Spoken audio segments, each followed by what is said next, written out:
Test, test, test, test.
Notes.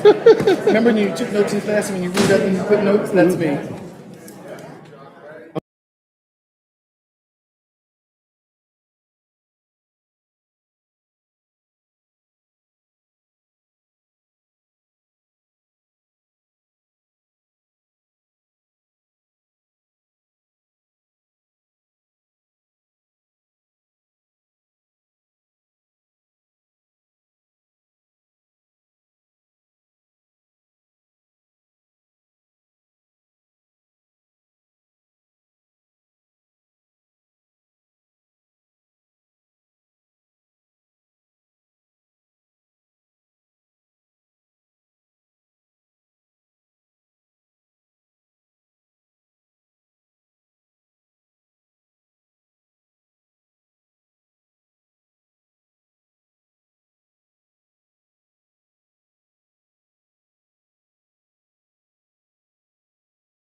We're going to call this meeting to order. Please stand for the Pledge of Allegiance.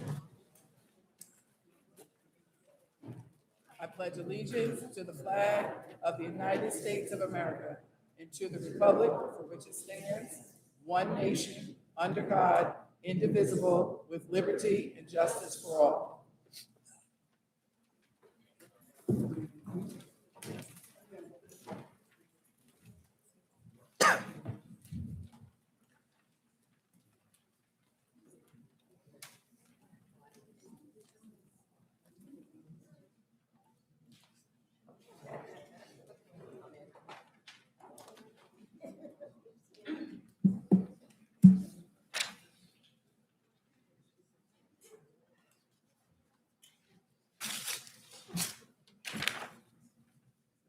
The regular meeting of the Jackson Township Land Use Zoning Board. Notice of this meeting was duly posted on the bulletin board in the municipal clerk's office and advertised. Can you hear me now?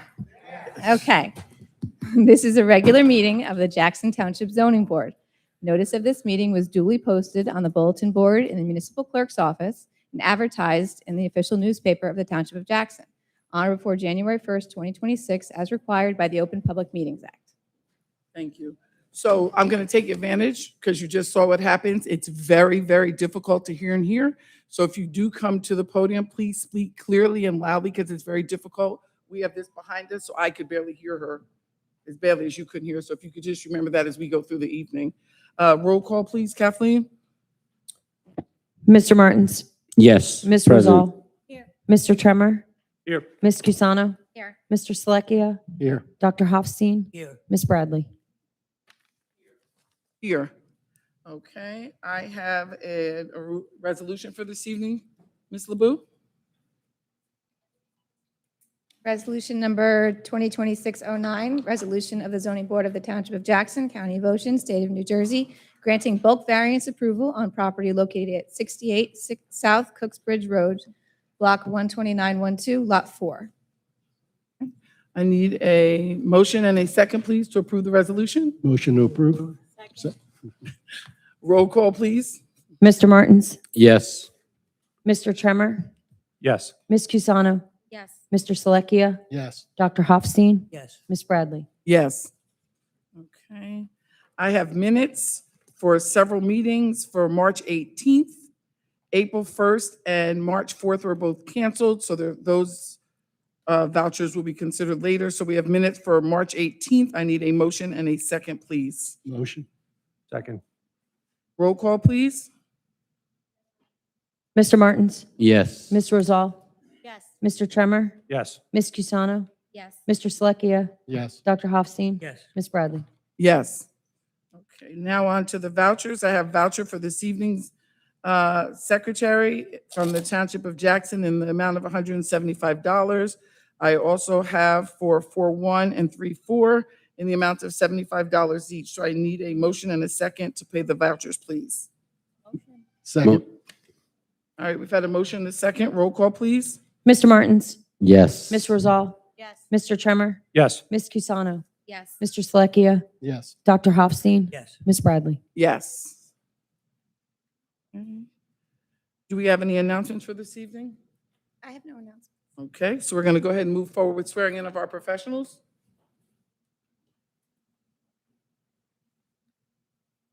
Do you solemnly swear or affirm to tell the truth in this matter before the board? I do. Just please state your name and position for the record. Gina Tumalo, zoning officer. Thank you. Thank you. I do not believe we have, I know we're not having an executive session. I do not believe there are any matters for discussion this evening. Okay, and no administrative approval. So we are going to move on to application number 1 was withdrawn. They're going to construct the fence according to their prior approval. So we're going to move on to application number 2 to Ferris Kayam Inc., use variance 3551. Ms. Jennings? Thank you. Good evening. For the record, I'm Donna Jennings from the law firm of Willen, Goldman & Spitzer. As the board is aware, the applicant is here this evening seeking a D5 density variance and related bulk variances to permit the construction of a single-family residence at a density higher than permitted on property located at Cassville Road and identified as Block 3601, Lot 2 on the township's tax maps. The property consists of approximately 17.055 acres and is situated in the residential R3 zone. By way of background, in 2021, the Planning Board granted preliminary and final major site plan approval to permit construction of a house of worship on the property. In 2024, the Planning Board granted the applicant an amendment for preliminary and final major site plan approval by Resolution 2024-17 to permit the construction of a private religious school for 140 students on the property. That approval is still valid, and they have actually started doing site improvements at the property. The applicant, however, now proposes, in lieu of the school, to create 15 lots on the property ranging between 0.417 acres and 2.13 acres for the purpose of improving the property with single-family dwellings. The lots are proposed to be identified as lots 2.01 through 2.15. 13 of the lots will each contain one single-family residence, and the 2 remaining lots would be designated as stormwater management lots. The applicant also proposes to construct a new street connecting to Cassville Road. Single-family residents are permitted in the R3 zone, but at a density of 1 unit per 3 acres. Because the applicant proposes densities which range between 1 unit per 0.75 acres and 1 unit per 2.13 acres, the applicant is seeking a D5 density variance. We believe that the record will show that the applicant satisfies both the positive and negative criteria for the granting of the D5 density variance. As we more thoroughly discussed by the applicant's professional planner, the positive criteria is satisfied because the character of the surrounding area is residential, consisting mostly of single-family residences and zoned for single-family residential use. In particular, residential developments adjacent to the property and situated on Nita Drive consist of residential lots with lots dimensions equal to or smaller than the smallest lot size that the applicant proposes. The applicant also satisfied the negative criteria because the application will continue the residential character of the neighborhood at a density and lot size consistent with the lots in the immediate area, and therefore will not be a detriment to the public good or impair the purposes of the master plan or the zoning ordinance. Significantly, again, in 2024, the Planning Board did approve the private high school for 140 students, which would constitute a more intense use of the property than the proposed single-family residences. The applicant is also seeking various bulk variances from Ordinance Section 244-46D with respect to minimum lot area, minimum lot width, minimum lot depth, and minimum lot frontage as delineated on the variance plan and as we more thoroughly identified by the applicant's engineer. Pursuant to the Price v. Himeji case, the requested bulk variances would be assumed if the board were to grant the D variance.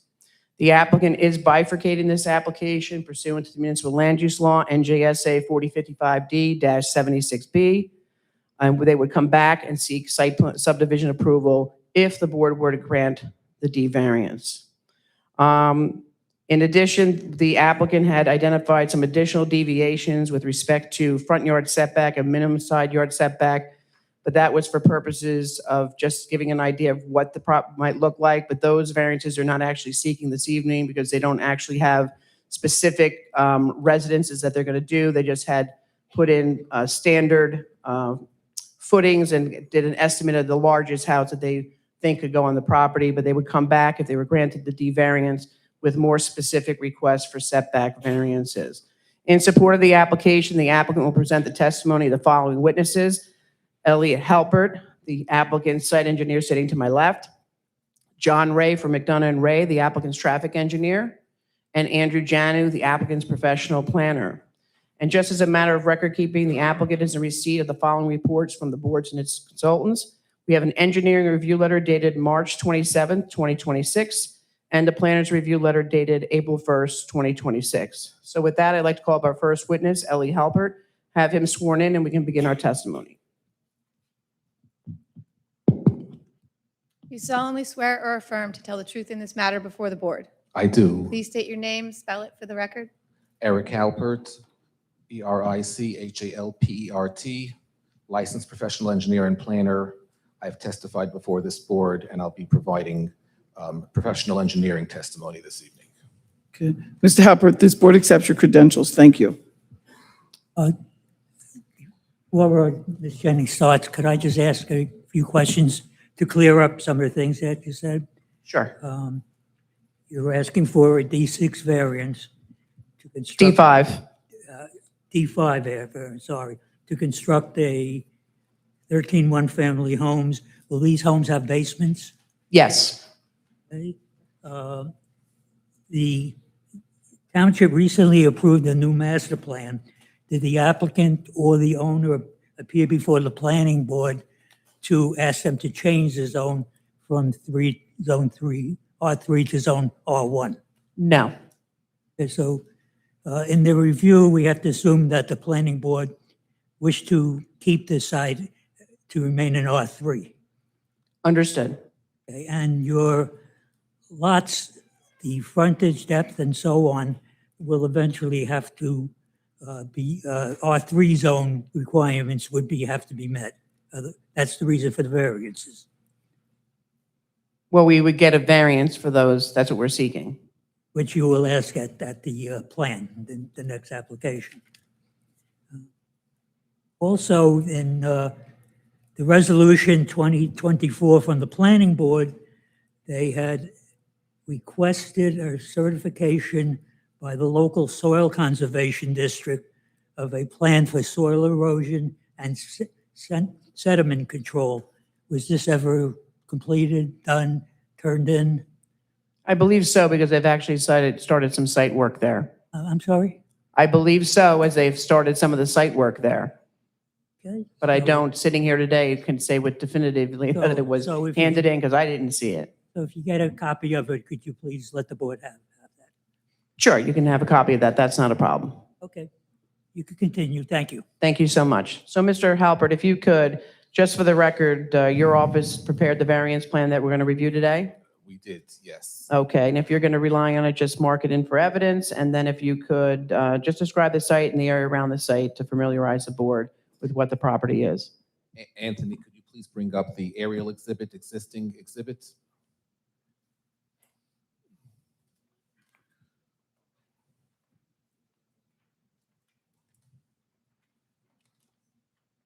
Thank you. And could you zoom? Thank you. This could be marked Exhibit A1. This exhibit is an aerial exhibit depicting the existing conditions, the surrounding area and development, with the subject property highlighted in the center in the yellow. The property is located along Cassville Road, along the easterly side of Cassville Road, which is a county roadway near the intersection of Winterberry. Anita, there is a residential development to the south of the property, the residential developments to the north and across the roadway. As mentioned earlier, the property is currently undeveloped except for some clearing associated with a previous approval.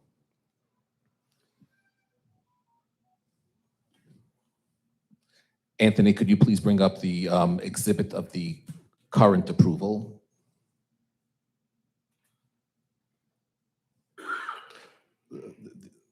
The first exhibit you had of the current approval.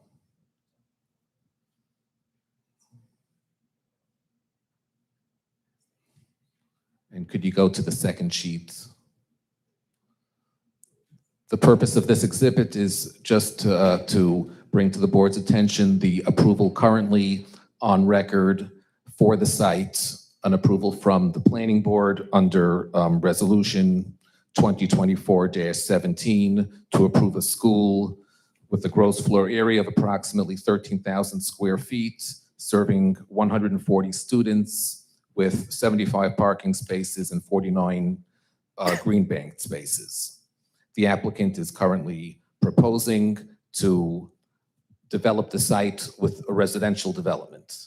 Anthony, could you please go to the proposed aerial exhibit? Thank you. The applicant seeks to develop the currently undeveloped property 3601 Lot 2 with installing a roadway, approximately 790 linear feet of new road intersecting with Cassville Roadway, a county roadway. The applicant seeks to develop 13 single-family buildable lots, 2 additional stormwater lots. The site is constrained both to the west and to the east with wetlands. The wetlands, there is an expired LOI on the property. The applicant would need to submit to the DEP for a new LOI. As part of this application for the use variance, the applicant did have the wetlands flagged by a wetland scientist, and that was picked up on the plan. It is shown on the plan. Anthony, could you please pull up the civil plans that were submitted?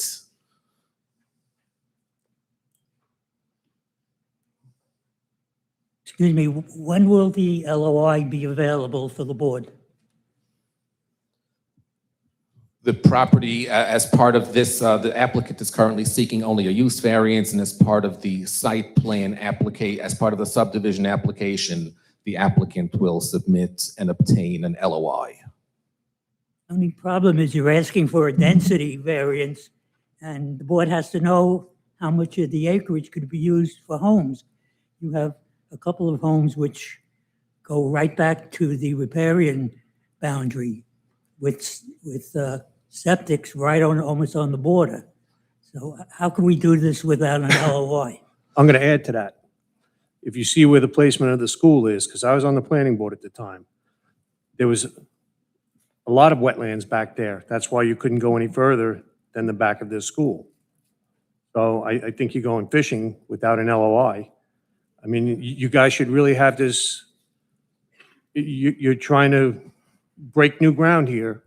You want us to give you what you want, and then you'll see if you can get the rest. You're kind of putting it kind of backwards. I find it offensive. Well, actually,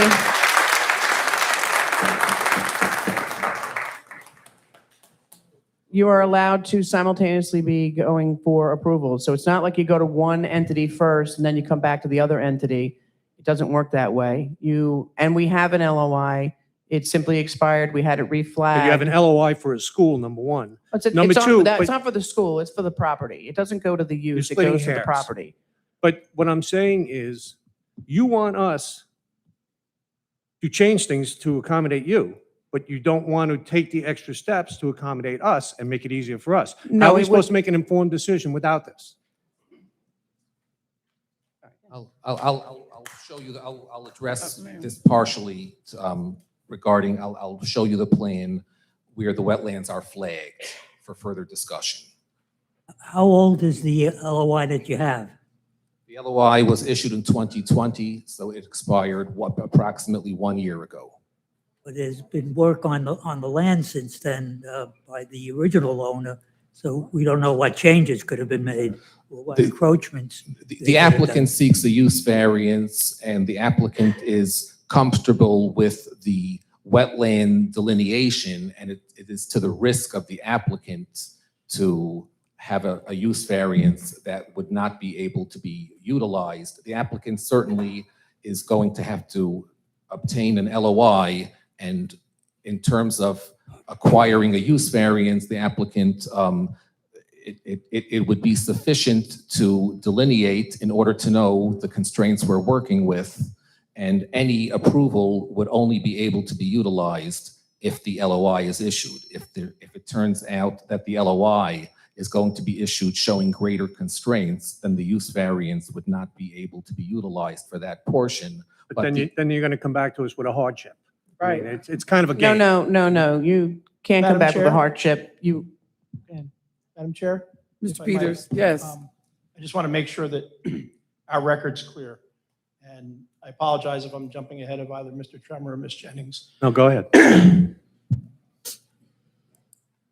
The applicable section of the code is 244-45C1A, which is part of the conservation overlay zone, which states that all applications for major site plan or major subdivision approvals shall be required to submit a valid New Jersey DEP letter of interpretation or permit which identifies all freshwater wetlands and wetlands buffers and transition areas on the property or properties included in the application before the application can be deemed complete. So I guess my first question to Ms. Jennings is the applicant simply requesting a waiver of this at this point? Well, I don't even think we need to, because it's only required if you're actually filing for subdivision or site plan, and we're seeking a bifurcated application for use variance only. So it's not required under the ordinance. And quite frankly, under state law, you would just have this application, if it was approved, subject to any and all outside agency approvals. That's how it works. I think the application itself is a little confusing. That might be because it's a use variance, but you've also identified variances for every single individual lot. Yeah, because we wanted you to see the whole picture. So is it? But if you read the application and you look at the notice that we filed, and what I said in the opening statement was we were seeking a bifurcated application pursuant to NJSA 4055D as required or as permitted under the state statute. And so we're seeking the D density variance, and which would include, if we was the 15 lots, obviously lot width and lot depth and lot frontage is this as could all delineated here, but change. we're not seeking subdivision So approval. this could all change, all of. It could all change. So it's just the use variance for the number of lots. And Correct, these are potential lot sizes. correct. Like you.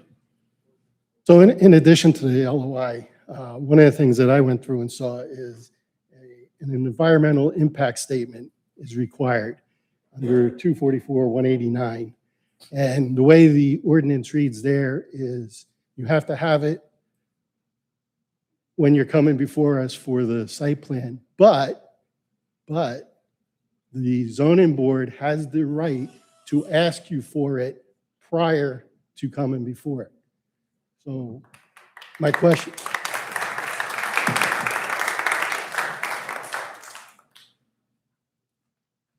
Dennis. Yeah, so in the planning board application, we submitted EIS. So there has already been one on file in the town And when is that from? from the 2024 application. Have a copy? Turn the mic. On the checklist provided by the applicant, they requested a waiver for the environmental impact statement. So I think now might be a prudent time for you to put on the record your justification for the waiver, and maybe the board can vote on that waiver. If the board is not in support of that waiver, I would say that the application would not be complete and would have to come back after submitting an EIS. Took my comments. I was going to say, what I read stated that you were asking for a waiver, but you're saying you have one from 2024. Right, we would just update it for this application if the use variance was granted as part of the subdivision application. Wilder, what do you think of that? My concern is that the LOI is expired. So if there was a valid LOI and the EIS was previously accepted by one of the boards in Excuse me. We applaud after every comment. It's going to be a We'll never very get long through. night. So let's just let everybody get through the testimony. We know how you feel. Thank you. And let me just say, I hope you all recognize we're all residents up here other than the professionals. So this means something to us as well. And I understand you all have something you want to say, but we will never get to you if we continue to applaud. So I'm not trying to be rude, but just try to understand. Thank you. Mr. Wilder. So again, my concern would be the fact that the LOI is expired. I appreciate that an EIS was previously prepared, but under sort of different circumstances. But I certainly want to allow the applicant to make their case for that waiver, and then the board can decide if they deem it appropriate. Thoughts? No, I agree with Mr. Wilder. It's up to the board's discretion whether or not to grant a waiver. Mr. Martins? Yeah, I guess I had a question for our legal here. It seems like every objection that we hear, the answer that comes back is, well, that's going to be part of the site plan. Today, the only thing they're asking for, and it's not a small thing, is the density waiver. You know, whether you have a LOI, everything else laid out, that doesn't play a factor here. Is that right? Because that's the answer I keep getting, that I keep hearing. Right now, That they're correct? just here for the density variance, and any other variances that would be sought would be part of the other application. I think the board is stating that the environmental impact statement in the LOI would be useful in determining whether or not to grant a density variance Okay. for this particular property. Okay, I just want to make that clear because I keep hearing that, well, that'll be part of the other I discussion. had So, a little trouble hearing with the noise in back of us. So are you agreeing that that we should give a waiver until the site No, plan? she's, Ms. LeBou, if I could, go ahead. No, I don't have an opinion about whether or not you That should give we a should waiver. discuss it. It's up to us. Madam Chair? Yes, Mr. Peters. Again, I just want to make sure our record's clear. We keep jumping between the LOI and the EIS, so I apologize, but to make the record clear, the requirement for an EIS is under 244-189. And it indicates in subsection A, the general provisions under comment 2B, and I think one of our board members made reference to it, any variance applications to the Zoning Board of Adjustment not involving a site plan or subdivision application shall not require an environmental impact statement unless specifically requested by the board. The Zoning Board of Adjustment shall inform the applicant regarding any information that may be required. Thank you. Hold on, Mr. Peters. Let me ask you this. To make an informed decision whether to move forward, don't we need to know the LOI and the environmental impact studies? You know, as much as I'd love to see the wetlands overlay, but I mean, how are we supposed to make an informed decision if we're putting the cart before the horse? I think the applicant's entitled to be heard as to what they've provided and what their reasons for not complying with that now are. The board, you know, I always use this jokingly, and I understand humor doesn't show up well on a transcript, but you guys get paid the big bucks, you volunteers, Yep. to determine whether or not you need that information to make an informed decision. You had Okay. said before, at the planning board, there was one, it's 2 years ago, it's outdated by a year or so. So to the extent that the board finds that information necessary at the conclusion of the applicant's presentation, say, listen, we'd like to have this information so that we can make an informed decision. I'd leave it up to the attorneys as to the timing for that determination, but it's really up to you guys. There's places in the ordinance where you're entitled to that information. Density variances sometimes are referred to as sketches. So it is not a real subdivision or site plan. However, in 244-189 for an EIS, it makes a specific recommendation. The zoning board having the ability to request that information as part of the process, not as an application completeness issue, but as part of the process. And that's the reason I wanted to read it into the ordinance, so there wasn't this confusion about there's some things that are required for completeness in the conservation overlay zone as they relate to LOIs. Different set of standards as it relates to when an EIS is required. So I apologize for sort of No, dragging that that's part out, why- but I wanted to be clear on the record. That's why I asked that, just for that And I just specific want to reason. kind of Wait, talk hold about, on, hold on one second. And that's my point. I mean, you have an approval for a school, which is one building. Now you want to shove 15 buildings that are bigger than the lots are supposed to have. So it's definitely a dramatic impact on everything. And I don't think it's fair for us to even trying to contemplate how that works without you guys taking the extra steps to show us that this wouldn't be a bad idea. Instead, you're saying, it's a good idea, let's just go for it. And I don't like that. All right, Mr. Select, sorry, go ahead, Ms. LeBou. Let Mr. Selecki go, and I would just say, let them continue and and I was just gonna, show- I was just gonna say, you know, if you were following along what's going on in Jackson, the council this year has created a environmental commission again. They've got it running up and running again. So it is clear by the governing body that they are concerned about the environment in this town now. So I do not believe it is an extreme request to ask for this study to be completed before we move forward. Well, it's it, there's no letter of no concern from the Environmental Commission. Correct.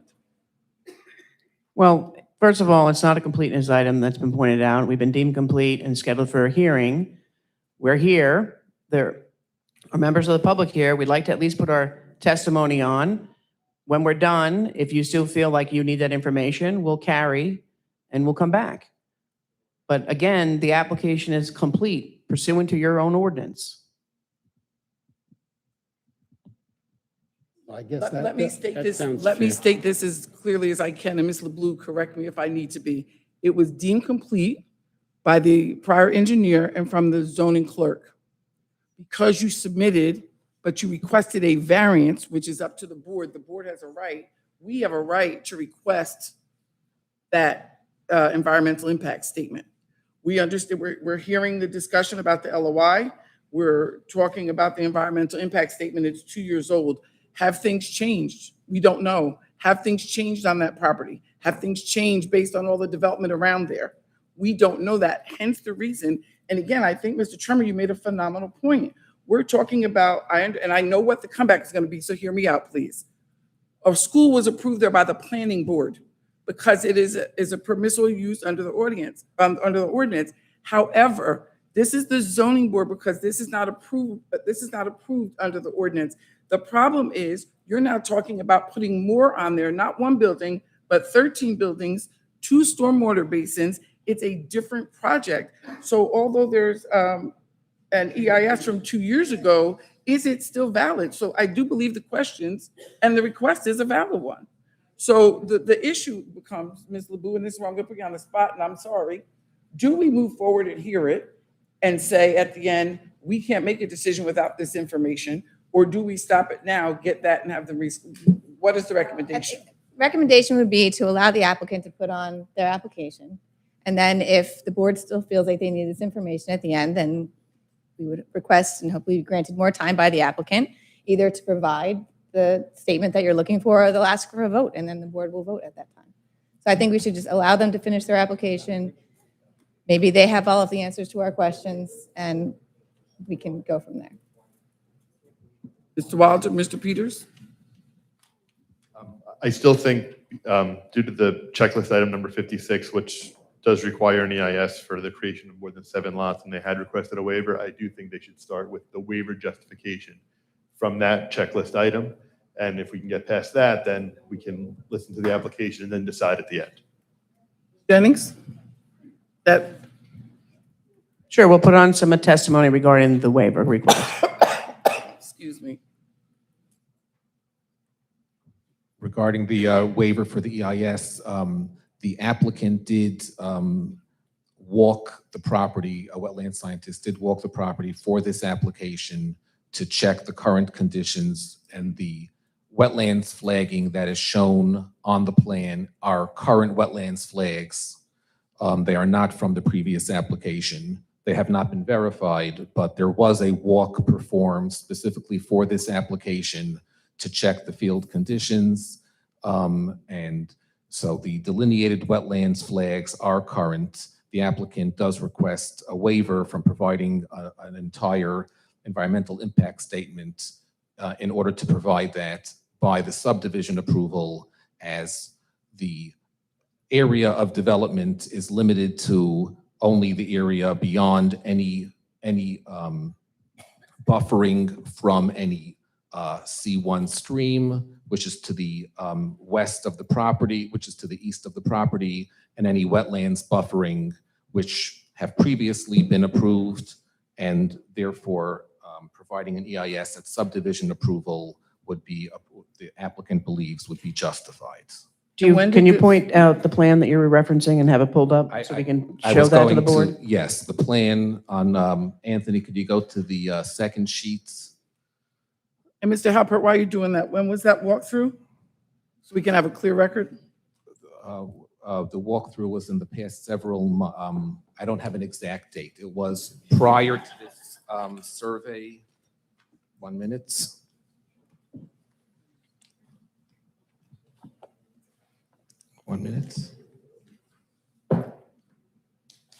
The survey was updated.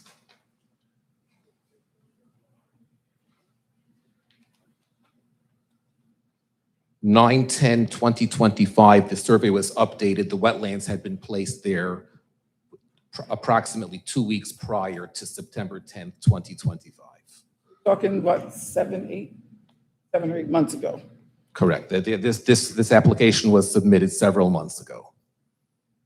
You don't have with you any kind of proof of the person that walked through what his qualifications, he or she, qualifications are? We do As not, I part do of not this? have with me the qualifications. This was a wetland scientist, Du Bois Associates. It is depicted on the survey and that was submitted and on the existing conditions plan. So it's a wetland scientist hired by yourself. Correct. How That's about how it normally works, That's how Mr. it Trimmer. that's how it normally works, and then the DEP would have to verify that. Yeah, I know, and we have traffic studies too with opinions and all the other stuff. My point is, would the state agree with that? The state typically agrees with what the wetland scientists with the Du Bois delineated wetlands flagging, yes. Oh, it's funny, because I'm looking at the last three houses at the end of the cul-de-sac, and I distinctly remember that being all wetlands, and you couldn't build anything back there. The previous plan depicted wetlands completely to the rear of the property, and there are no wetlands over there. There is a 300-foot buffer shown on our plans, so not wetlands, but there is a buffer, and the proposed houses are beyond that buffering. That would be a separate from the wetlands. There's two constraints on the property, the wetlands and the FHA. But we don't have any overlays to prove that right now. We don't have the verifications. We have the wetlands depicted and the 300-foot riparian zone depicted on the plan. Right. It has not been verified by the DEP. But when you did the school, there was an overlay. By overlay, do you mean that it was an It showed LOI? where the wetlands were. The wetlands is shown on this plan. Anthony, could you zoom into this plan to the rear, please? Just, Mr. Wilder, were you I'm asking about the EIS or the wetlands? Yeah, yeah. I think a part of the EIS is the wetlands, Okay. but I'll note that while the wetlands are shown in the plan, there's no buffer shown from the wetlands. There's no buffer shown from the wetlands. There's a 300-foot buffer shown greater than the wetlands. So what was the wetland buffer associated with the The prior the LOI? anticipated buffer with the wetlands is a 50-foot buffer. And that That was, the previous was also a 50-foot buffer, and that is still the anticipated buffer for this wetlands. Yes. So in regard, sorry, go ahead, Dr. Austin. You're planning on putting in the septic systems right near the buffer. How close to the buffer are they? Were they more than 50 feet away? The septic systems are 300 feet from the top of bank and approximately 275 feet from the wetlands. There's a 50-foot wetlands buffer, and there is a greater restriction on the property than the wetlands, namely the C1 buffering due to the stream. So the bigger constraint on the property to prevent development, also depicted on the plan, is actually the 300-foot riparian zone. So Anthony, could you, just to be clear, I want to make sure that it's clear. How close to the riparian boundary are the septic systems? It is beyond the 300-foot riparian zone. Where that dotted line is, you're 300 feet away? There is a 300-foot separation between this line and the stream. No, I think what, No, no. excuse me, I think what Dr. Hofstein is asking, What is, that dotted line where the riparian buffer starts, how close is the back of that house to the bottom of the screen? or the septic system? Or the how septic close is it? system, more importantly, thank you.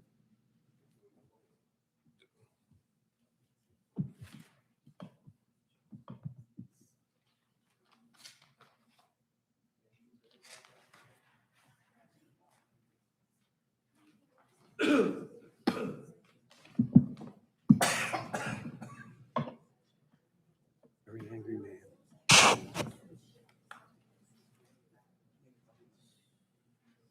That's when it's bad. The septic system for lot 2.13 is approximately, and is shown on the plan, is approximately 10 feet beyond the 300-foot riparian zone. And so the 10 septic feet. was within 10 feet of the riparian buffer? 10 feet from the edge of the riparian buffer. That is correct, yes. So if there's a failure on one of these systems, you're going to pollute the whole riparian area. The applicant is restricted Well, that's from, that's environmentally sensitive areas also. You have the natural filtering system before everything gets to the wetlands. So you're putting septic systems almost on the border there. the applicant seeks to utilize only the developable portion of the property. I'm and yes, sorry, I it can't is. hear you. I'm sorry? They're only looking to use up to the developable portion of the property. So my question then is back to, you stated that you have a EIS statement that was 2 years old.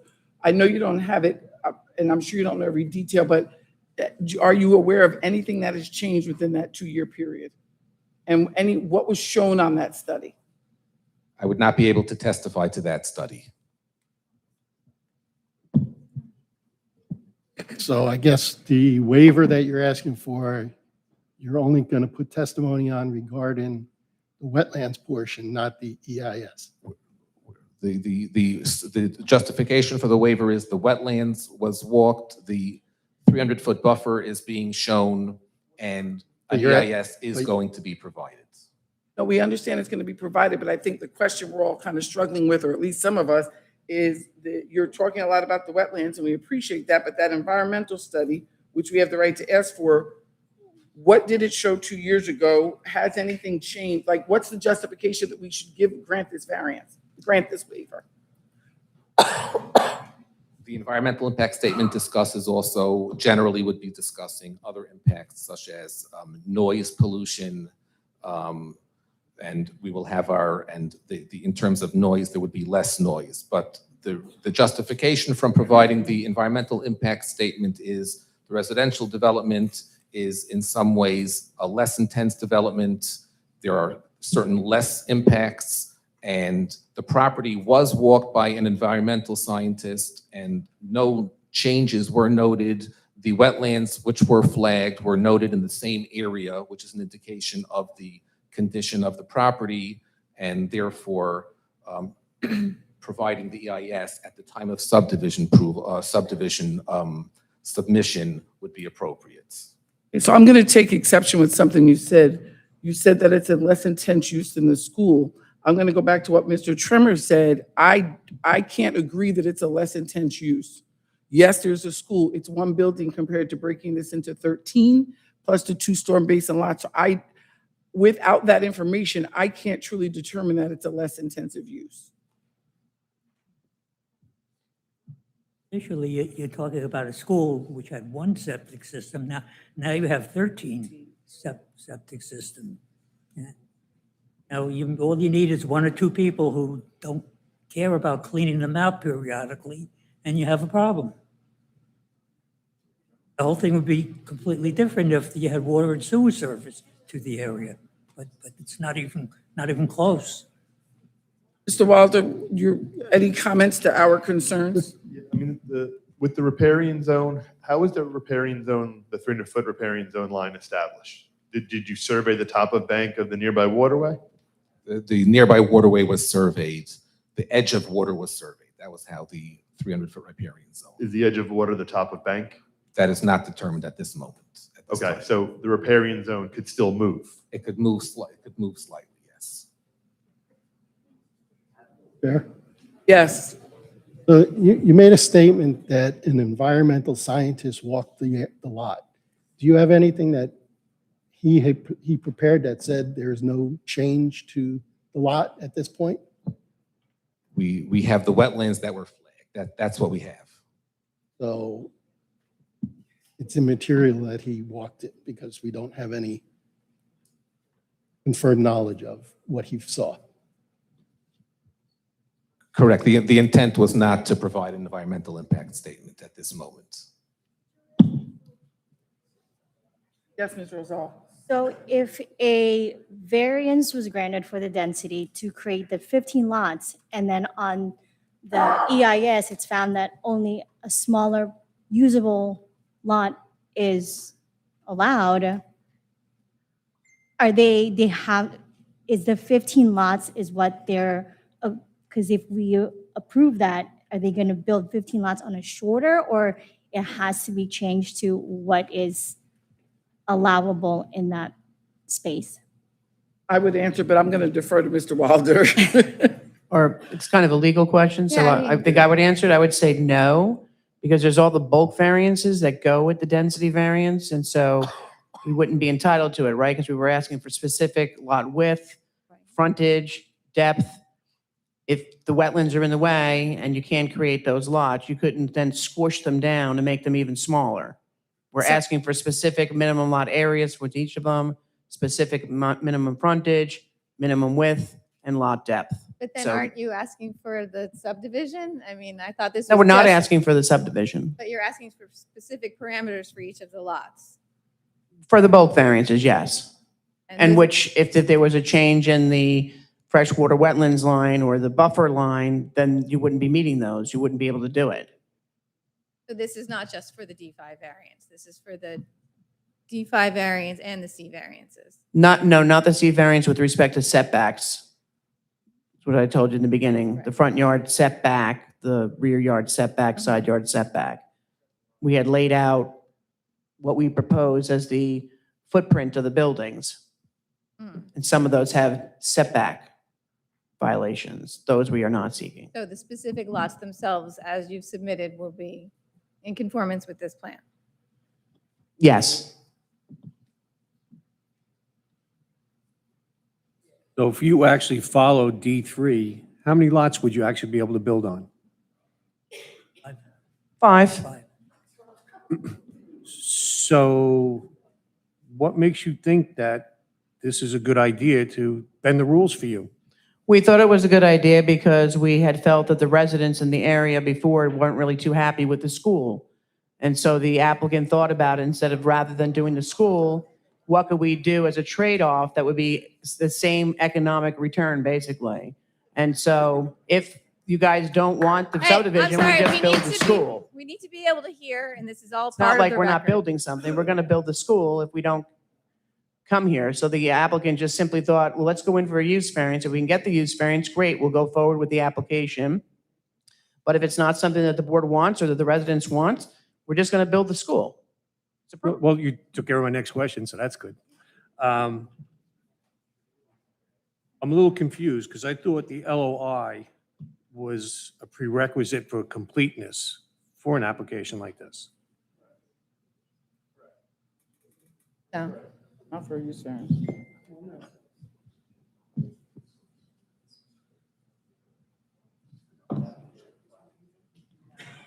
It couldn't be because you can file for the LOI simultaneously with your application, and then your approval would be subject to securing the LOI. I beg to differ on that one. No, that's the law. So if that is on your checklist, it would be an illegal requirement. Completeness is not a jurisdictional issue. The application's been deemed complete. They're here with whatever they've submitted to us now. It's I not- agree. it's not like they're no- I agree with what you're saying, but I'm also trying to expose a little bit of a problem that we have with our system. Understood. Thank you.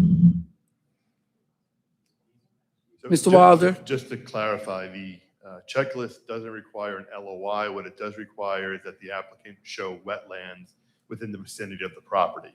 So while they do show the wetlands, I agree they don't show an LOI, but Ms. Jennings is correct in that oftentimes multiple applications are filed simultaneously, whether it's Ocean County Planning Board, Ocean County Soil Conservation District, to get all of the plans out for comments from all those agencies. But my biggest concern at the moment is the fact that the riparian zone has been approximated off of the edge of water and not the actual top of bank.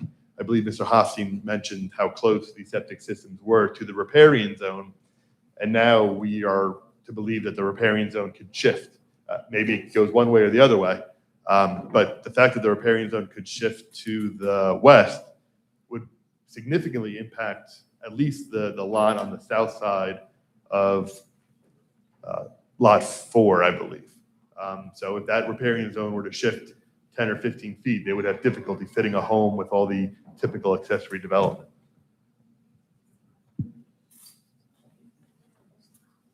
Remember? I'm good. Oh, okay. Robin? Keep going, yeah, just let them. Jennings? Yep, go ahead, Eli.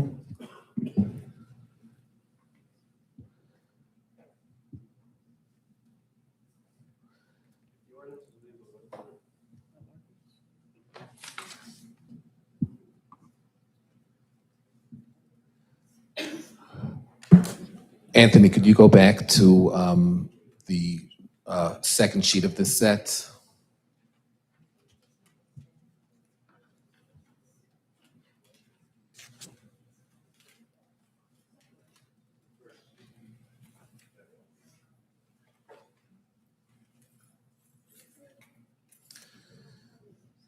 This sheet is depicting the overall site plan as mentioned earlier, and as is being discussed. There are constraints both to the east and to the west.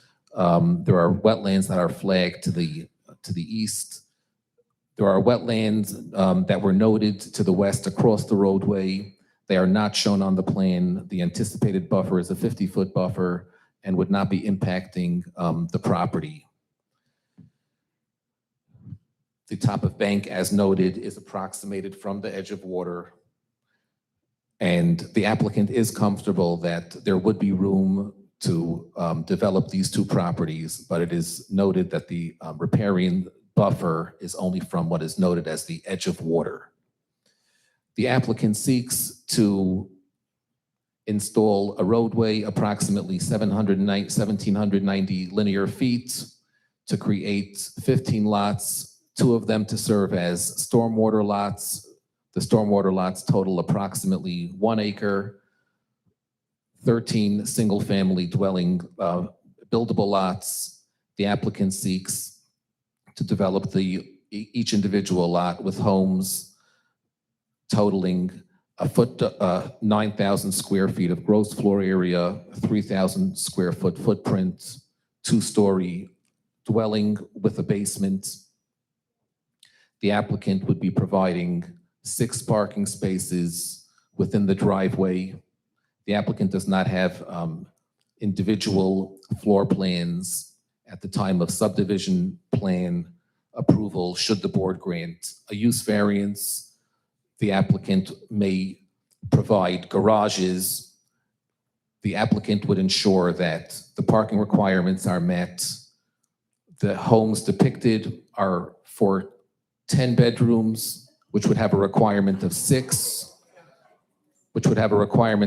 parking spaces, and there is sufficient space within the driveway to provide that.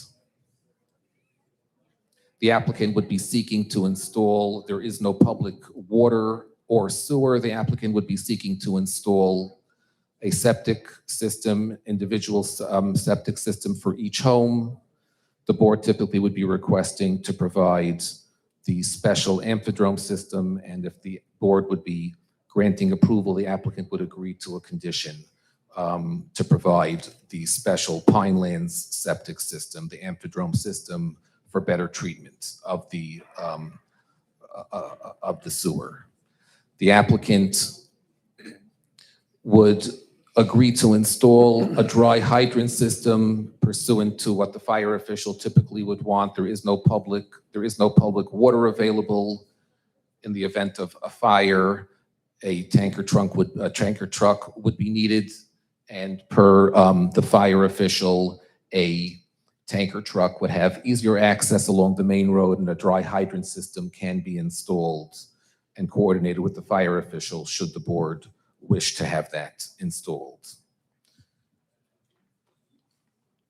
I'll go through some of the comments. Can I just stop you there just for 1 second to stay on the homes? They're supposed to be 2.5 stories high? Correct. What's the half? I'm sorry? What is the half? 2 stories I get. What's a half a story? Is it a basement, an attic? What is it? Why 2.5? There's a bit, 2.5 is attic.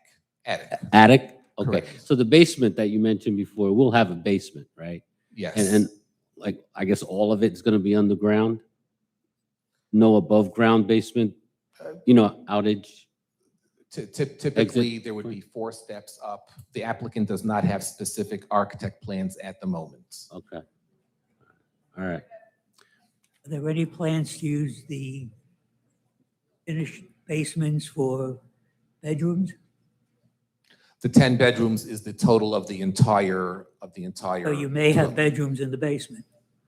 The applicant would potentially have bedrooms in the basement, yes. And No outdoor access to the water basement. level in the area accommodate a basement? I'm sorry? Does the Water water level. level in the area accommodate basements? Can we, excuse me, we need everyone to be quiet. We can't talk because we can't hear. What Dr. Hofstein asked you was, with the water level in the area, would that accommodate a basement? There, Since you're stating there would be bedrooms potentially. at the time of a subdivision, more soil testing would be performed. A basement typically would be 4 or 5 steps up and only about 5 to 6 feet down, 6 feet down. And bedrooms would be proposed if the water table would allow for that. All right, so I just want to be clear for the record. I want to make sure I understood you. You're talking, so the basement would be a walkout, would have 5 or 6 steps up. So it's not going to be completely underground. Correct. And when I say it would have, I don't mean that there are outside steps. The board typically would not want outside steps. I just mean that the houses typically would be raised. Gotcha. You would be walking up to So there's going to be no first- exit from the basement? No exit from the basement. Thank No. you. No. Also, would there be any plans to put a kitchen in the basement?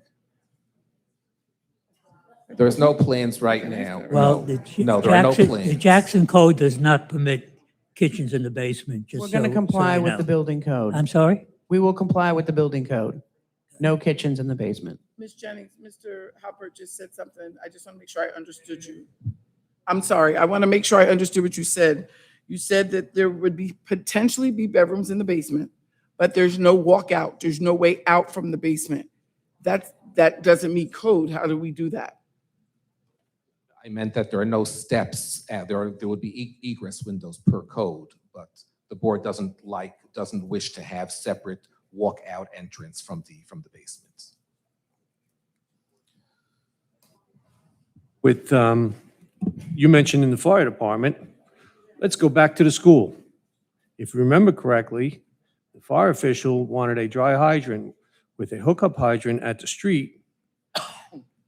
And then up at the building, a 20,000 gallon cistern with another hydrant and a commercial well to fill it upon certain alarm settings to fill it. But now you just want to circumvent that. You can't just throw a pipe in the ground, hook hydrants to it and say, okay, we're going to bring a tanker truck and magically put fire out. We have a major problem in this town with no volunteers. We have a major problem of not being able to afford at this present time to hire enough firefighters to properly protect this town. So maybe you can explain to me where you think these tankers and all this water is going to come and how fast. The average response time from the firehouses are anywhere from 16 to 18 minutes. You want to build a massive 10-bedroom house with no basement exit. How is anybody supposed to get in or out? How's anybody supposed to protect it? And now you want to build McMansions on 1-acre lots. If the wind's blowing the right way, you could have 3, 4, 5 of them going in 20 minutes. Maybe explain this to me. This area is not served by public water, and there are multiple residential developments, and the applicant would seek to do what is most feasible for. But if you notice all the other neighborhoods, there is a big distance between the houses because they follow D3. So I'm just saying that you want to paint a simple picture here, and this is not a simple project. This is a nightmare. Well, Anita Drive right next door have lots that are even smaller than the ones that we're proposing. And when was it built? When D1? They're still there. You said there was nothing in the area that's similar. And in fact, this is consistent with the surrounding residential area. I can play on words just like you. That's D1, this is D3. This is 2026. I think you mean R. Okay, I'll so, stick with the fire department, you can play with the alphabet. And do All it, right, so and do to- it, I'm sorry, and then Go do ahead. any of those homes, do any of those homes, we need you to remain quiet, please. We will never get through this.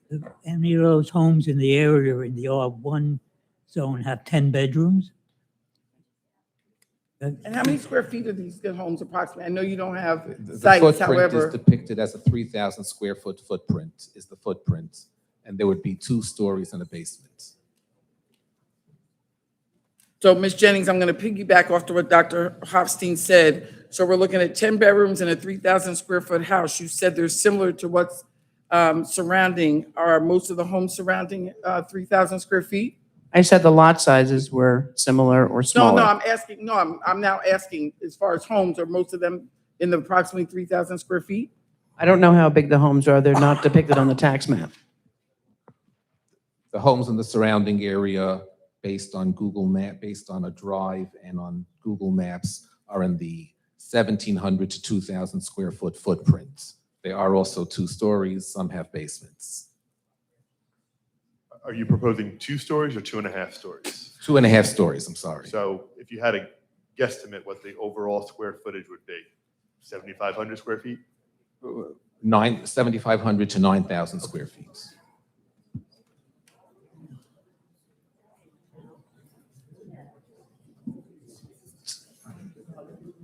To go through the review letters, referring to the review letter from the board engineer dated March 27, 2026.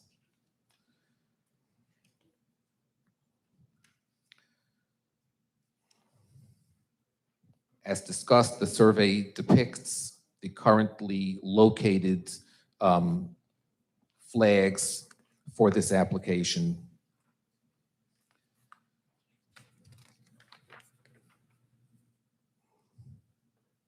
Regarding the wetlands, although the GeoWeb shows the wetlands on our side of the roadway to the fronting Cassville, it is noted that the LOI that is currently on record did not note that, and the wetlands that were flagged as part of this application are only across the roadway, and this has been discussed at length. There is no current LOI for the wetlands that were flagged, and this would be as a condition of approval. The wetland flagging would need to be verified by the DEP, but the applicant is comfortable with the depiction of the wetlands flagging both to the east and that the lack of to the west, because that they are only across the roadway.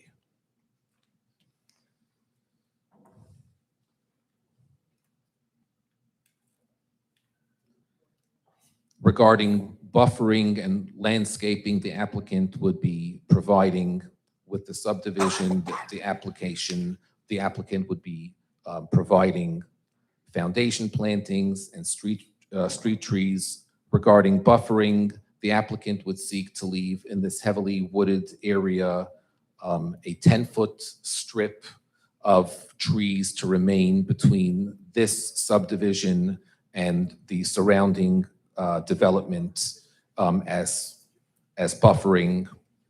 This is a residential development, not a commercial development, and if the board would be agreeable to providing a 10-foot strip of wooded area to remain as serving as a buffer between one residential development and the adjacent residential development. Parking is provided per a sufficient for a 10-bedroom house. Can I just, I'm sorry, I just want to take advantage that you mentioned about the wooded area, the buffer, right? I understand that there's no open space. You're not leaving anything for open space. I think I read where 10% should be set aside, but you're saying 0? The applicant, the applicant is not is seeking to not provide open space. If the board would agree, if the board would want open space, and to the applicant would be agreeable to providing some open space and remove a lot. The application is for 13 buildable homes, and it is greater than the minimum 10 required by the ordinance to provide open space. A small pocket park is not so utilized. It is noted that there is a township lot with lot number 4 is a township lot that is owned by the township. The township owns that lot. That's an area within this development. The applicant would seek to not provide any open space. If the board would like would not be willing to grant that waiver. The applicant would be willing to provide open space Okay, and remove a lot. right, but as part of this D5, you are asking also for the waiver of no open space, correct? Correct. Okay. The application is seeking that waiver, yes. Okay, I just want to make sure everybody's Yes. aware of that. Thank you. You still have 244, 200A, all residential developments with 5 or more dwelling units shall provide recreational facilities or the required open space, which is 10%. So you want a waiver on all of that. Yes. So a lot of kids on small lots in large houses. What do you expect them to do with their spare time? Just asking.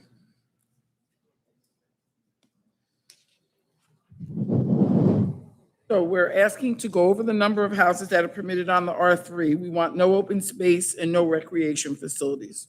That's correct?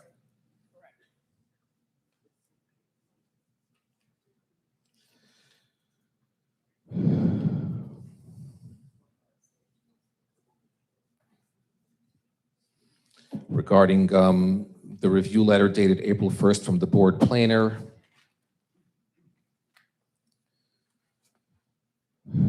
Anthony, can you please bring up again the aerial exhibit existing?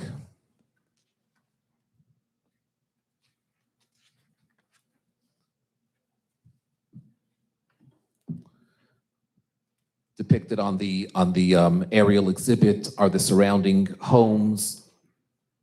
Anita Drive consists of lots ranging from greater than 1 acre, approximately 1.3 acre, down to approximately 0.6 acre with 2-story dwellings.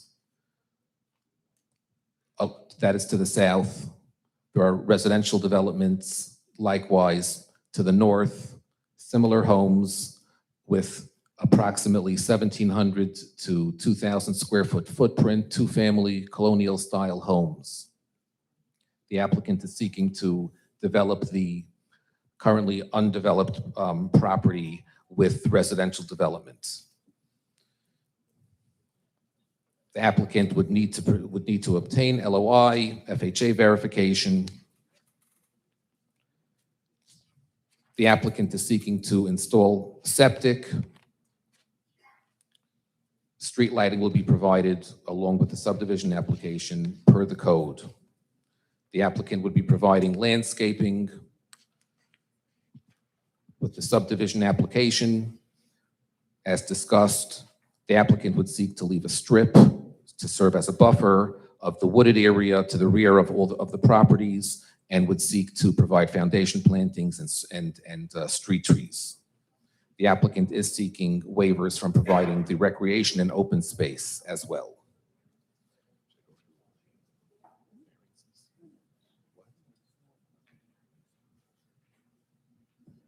Any additional, sorry, Dr. I Austin? just want to clear something up. You're saying each house is 3,000 square feet? Is that Footprint. footprint? The footprint. Okay, so how many square feet is a house? Is it 3,000 plus 3,000 plus 3,000 for the basement? The So you're gross talking floor about area- 9,000 square feet a Correct. house, Correct. compared to 1,700 to 2,000 on the neighborhood you're comparing this The to. 1,700 to 2,000 was likewise referring to the footprint. But Though you're trying to compare a house that could absorb 3 of those houses or 4 of those houses. the surrounding area has 1,700 to 2,000 square foot footprint houses, which are typically 2-story houses. Some have basements, so that would translate into approximately 5,000 square foot gross floor area. The proposed dwellings are 3,000 square foot footprint. Over the 3 stories would translate into approximately 9,000 square feet of But gross all in- floor. Cite the address of area. which one is 5,000. I mean, listen, I could have missed it. I'm human. I went through on Google to see what the surrounding footprint, not footprint, but the surrounding square footage. I didn't see 5,000. Can you provide me with one of the homes that was 5,000? These are 2-family homes with a basement. So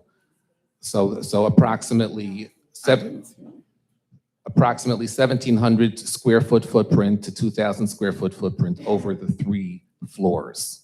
And how many of them have basement living areas?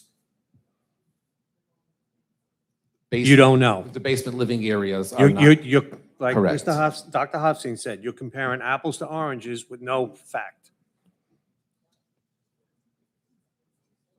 Would, on that topic, on the math, would you see to me, whether you're talking about the building footprint, the square footage of the building, that roughly these houses that you're proposing would be double the size of the ones that are existing there? 5 to 10,000, right? Square In the footage, if you gross do that. floor area, these would be However you want to roughly- calculate it, on average, over time, Correct. you would Yes. agree, double, right? Correct. We can agree on that? Yes. Okay. I just put that on the record too, please. Thank you. Okay. Mr. Selecchia? Thank you. So I guess let's start with, did you prepare any alternative plans that comply with the permitted density? Plans were not submitted. The permitted density would be approximately 4 to 5 acre, or 4 to 5 lots. So you didn't do any plans? We did not provide plans. Is there any engineering or planning constraints that prevent you from designing a compliant plan? There aren't. Is the need for additional density caused by any physical condition of the property? No. Is the reason we're going after this density is the applicant prefers more units, not because the site requires it? The planner will provide the planning testimony and justification for the use variance. Okay. I'm good. Any additional questions, Mr. Hopper? Just a comment. If this is carried and you come back with another plan, if it is, I think you should consider taking some of these 0.575 acres or those smaller lots and combining some of them and try to bring as many lots at least up to 1 acre or more. That may only give you an extra 3 homes, maybe a 4th, but it would certainly be more conforming if that was considered, and eliminating some of those that are close to sensitive areas. Any additional questions, comments? Mr. Tremor?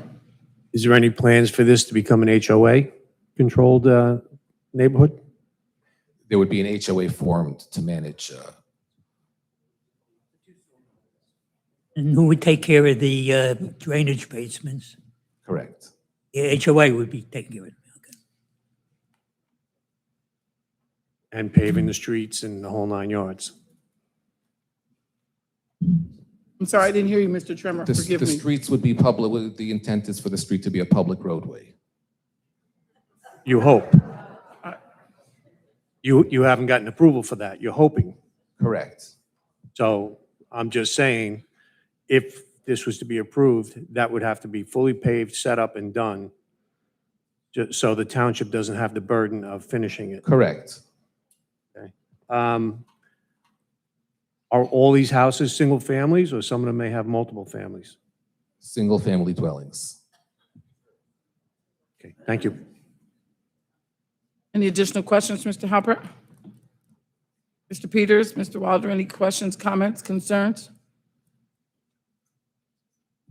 No, Madam Chair. Mr. Halpert, thank you for your testimony. A couple things in our report dated April 1st. On page 8, under traffic and roadway improvements, will the proposed right-of-way under C1 be RSIS compliant? Yes. Can you discuss, I know it's only use variance, but can you discuss the access to the site and the road frontage that you're along? The road frontage is a county roadway. It is an 80-foot right-of-way. The applicant would need to provide roadway widening to provide 40-foot half width, and there would be new roadway greater than 150 foot center to center from Winterberry to provide access to our sites. So the location of the entrance would still be at the discretion of the county. Correct. The application requires county approval. Okay, but my question is, you've shown a location for proposed entrance off the county road. That's subject to the approval of the county, correct? In other Yes, words, this board can't say, try to get it as close to one of the existing streets as possible or as far away from one of the existing streets as possible. Your answer is going to be, the county's going to tell us where it goes. correct. Thank you.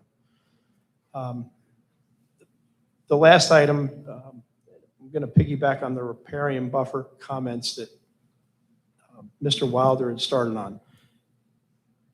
With the buffer not being, I don't want to use an incorrect term, approved, verified, located from the top of bank or correctly located, so to speak.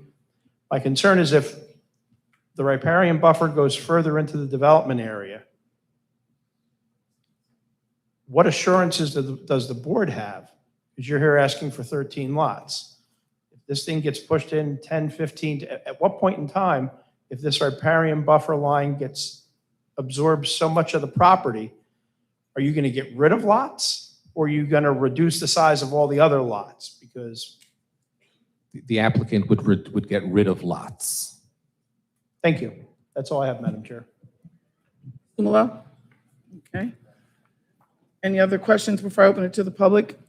So at this time, we're going to have anyone who wishes to come forward and discuss only what has been testified to at this time. You can question Mr. Halpert regarding his testimony. With any other professional that comes forward, you will have the same opportunity, but you get to discuss what he has testified to. So I'm going to open this to the public. I'm going to open this to the public now. Anyone wishing to come forward, please do so at this time.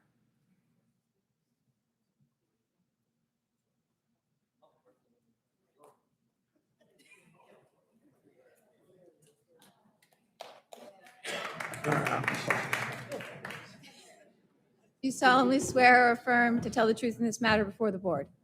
Yes, I do. Please state your name and address for the record. Adam Heidi, 70 Verena Court, Jackson, New Jersey. I am on the Environmental Commission. However, I am just speaking as a resident, asking some questions. All right, so let me just, before you get started, let me just remind you of two things. It's very hard to hear, so exactly. Sorry. And number two, as you know, we have a 5-minute time limit, so please. And just please keep it specific to the engineer's testimony. Correct. Thank you. Okay. This property is located within the Conservation Overlay Zone, correct? That is correct. Are you familiar with Ordinance 24445? Yes. Does Ordinance 24445 require an issued NJDEP LOI as a prerequisite to completeness? It does not. Could you read 24445 where it does not say that? I have it handy. 244. It's subsection B, applicability. All properties where a portion of all or the lot is included within the conservation zone overlay boundaries as determined and shows as shaded on the map. 244.45 subsection C zone regulations. All properties which fall within the conservation. I'm not gonna waste my time. This was previously discussed earlier, and the application is going to be conditioned upon receiving an LOI from the DEP. So all the wetlands depicted on your diagrams were not verified by the NJDEP, correct? Correct. They have not yet been verified. They have not. So as presented, there's no confirmed delineation establishing where development is permitted on the site. That is correct. Okay. Just to make it clear, 244.45 subsection C mandates an LOI to be issued irrespective of what the applicant is saying. Has there ever been a case where a prerequisite to completion has been waived at a land use board? I don't know that he's necessarily the one to Okay. answer that question, Okay. but yes. The application proposes 15 residential lots, correct? 13 buildable 13. lots and 2 stormwater lots. Okay, and this exceeds the 7 lots that would mandate an impact statement? It does. Correct. And would waiving an impact statement produce a beneficial result to the community? The application is for a use variance, not for the subdivision. And at the subdivision, when fully engineered plans are provided, is the appropriate time to provide an environmental impact statement in Are you- order to see the extent of the development. Are you Yes. requesting a waiver of the impact statement? As discussed, where the impact statement is not a requirement for. Are the you use requesting a waiver variance. for the impact statement? If the board doesn't request. Is the applicant requesting a waiver for 244-189 or not? On the record, yes or no? Not- If he is saying yes, that means it is a requirement per our ordinance. It's not a request for this application. So the applicant is not requesting a waiver for 244-189. Is that correct? That is correct. Okay, so the applicant is not requesting a waiver for the impact statement, despite 244-189 Excuse me one second, giving the Adam. board. Excuse me, forgive me for interrupting you. I will give you your time back. Let's roll back to when we started. I clearly wrote that you said you were requesting a waiver. We're requesting a Did I waiver miss, from hold the. on, please, don't clap. Did I misunderstand? Somebody, Ms. It LeBeau? was Mr. Wilder who was speaking about the requirement.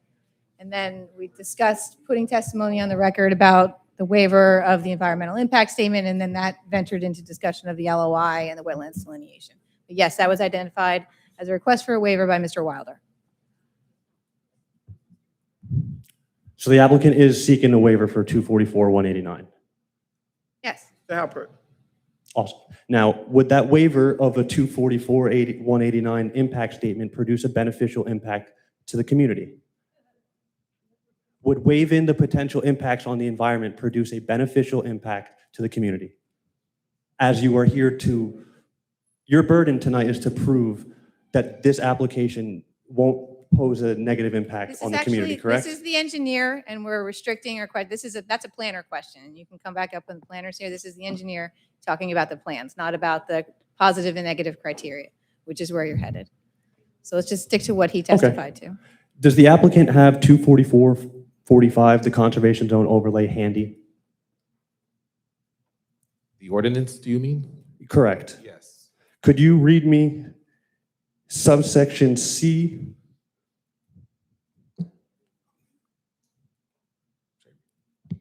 A, 244-45CA, under zone regulations. Could you explicitly read that? All applications for major site plan or major subdivision approval shall be required to submit a valid NJDEP letter of interpretation, and/or permit which identifies all freshwater wetlands and wetlands buffers, transitions areas on the property. We're right now seeking a use variance, and we're going to be coming back in for a subdivision approval. And we'll be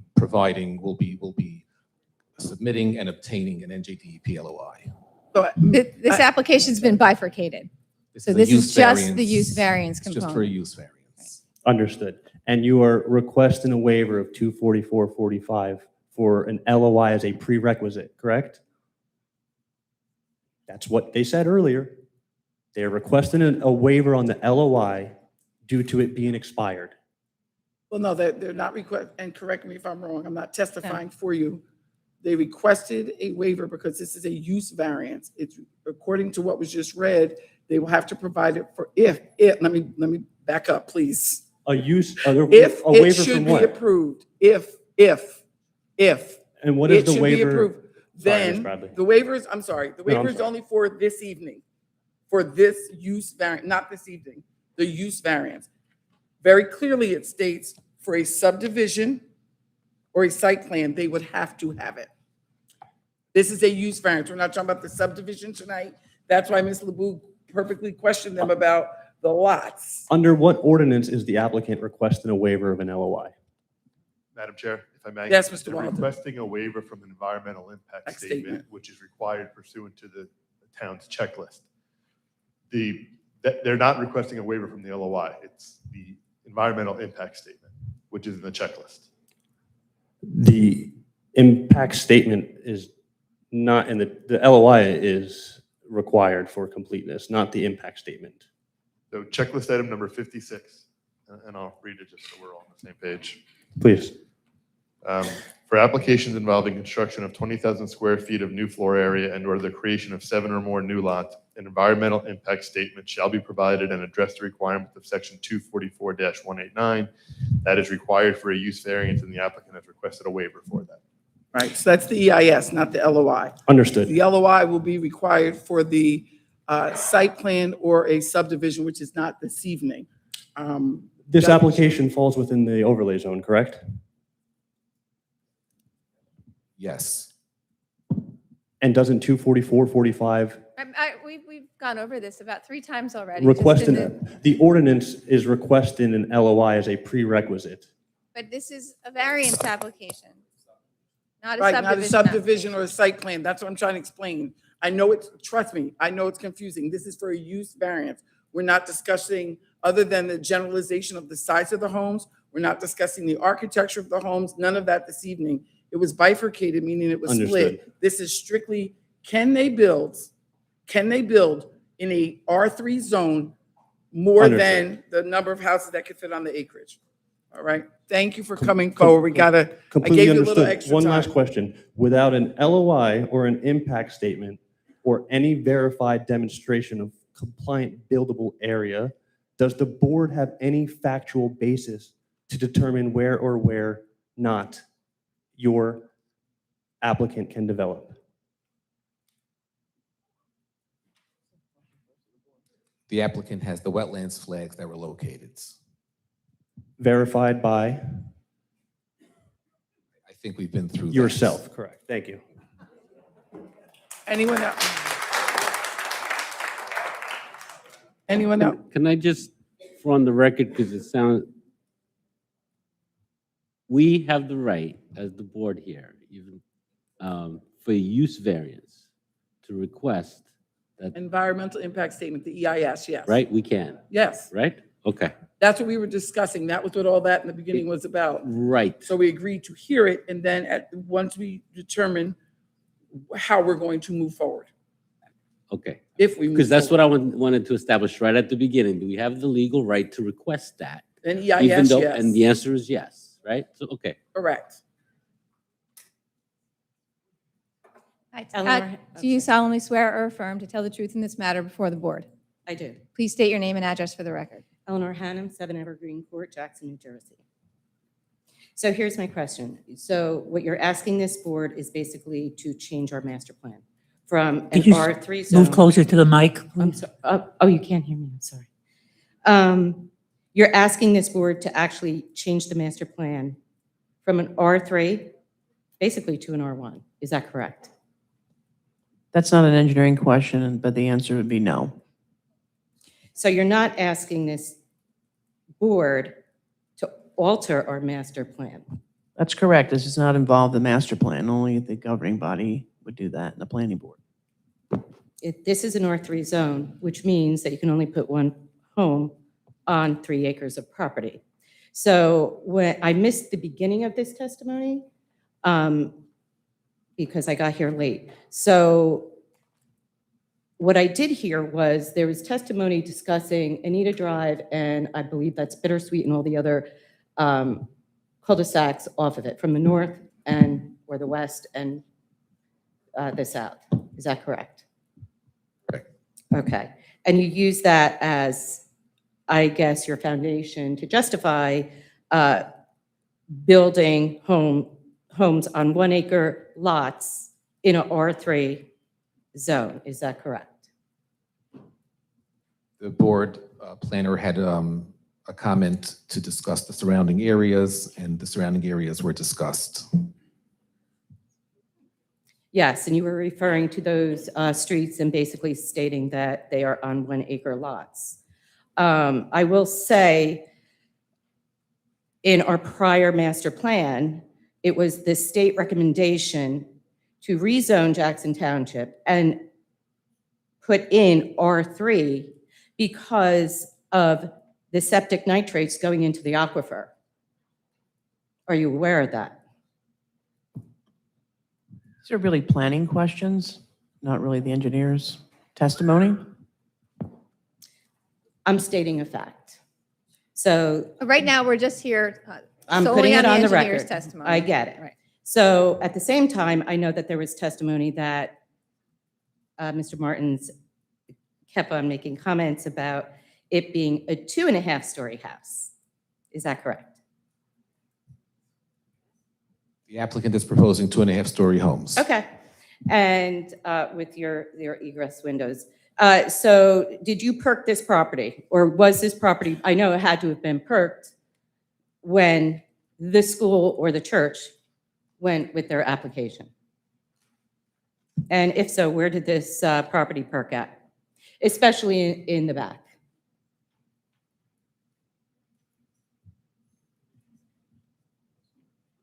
The applicant is only here for a use variance. The previous engineer on the church application and the school application had done all the stormwater management and soil testing. Mm-hmm. That will be done with the subdivision application. Okay, so knowing this town, knowing that land, knowing that area, you're looking at an extremely high water table. So now you're saying, you did put on the record that you're going to go basements 6 feet into the ground. Generally, I don't know, a basement is about 12 feet, 13 feet. So I find it really, really hard to believe that you're going 6 feet in, especially with the fact that you have such a high water table. Otherwise, you're going to flood your basement. So those basements are actually going to be much higher than that. The plans depicted are for the purpose of just the use variance sketch, and the applicant will be making sure that any basements are going to remain above the seasonal high water table. Okay. I'm just going to leave with you're actually asking this board to change our master plan from an R3 to an R1 zone. Thank you.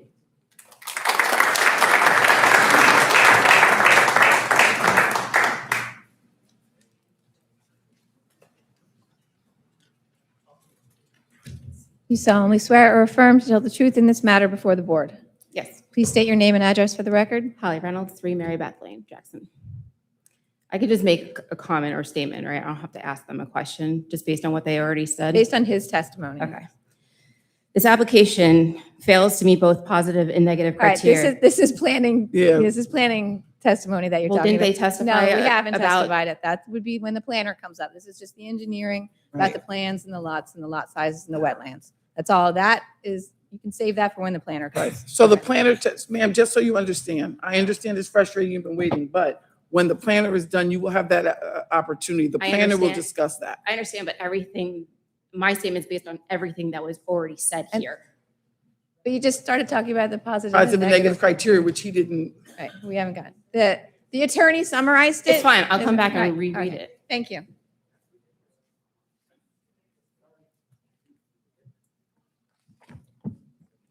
Anyone else wishing to come forward?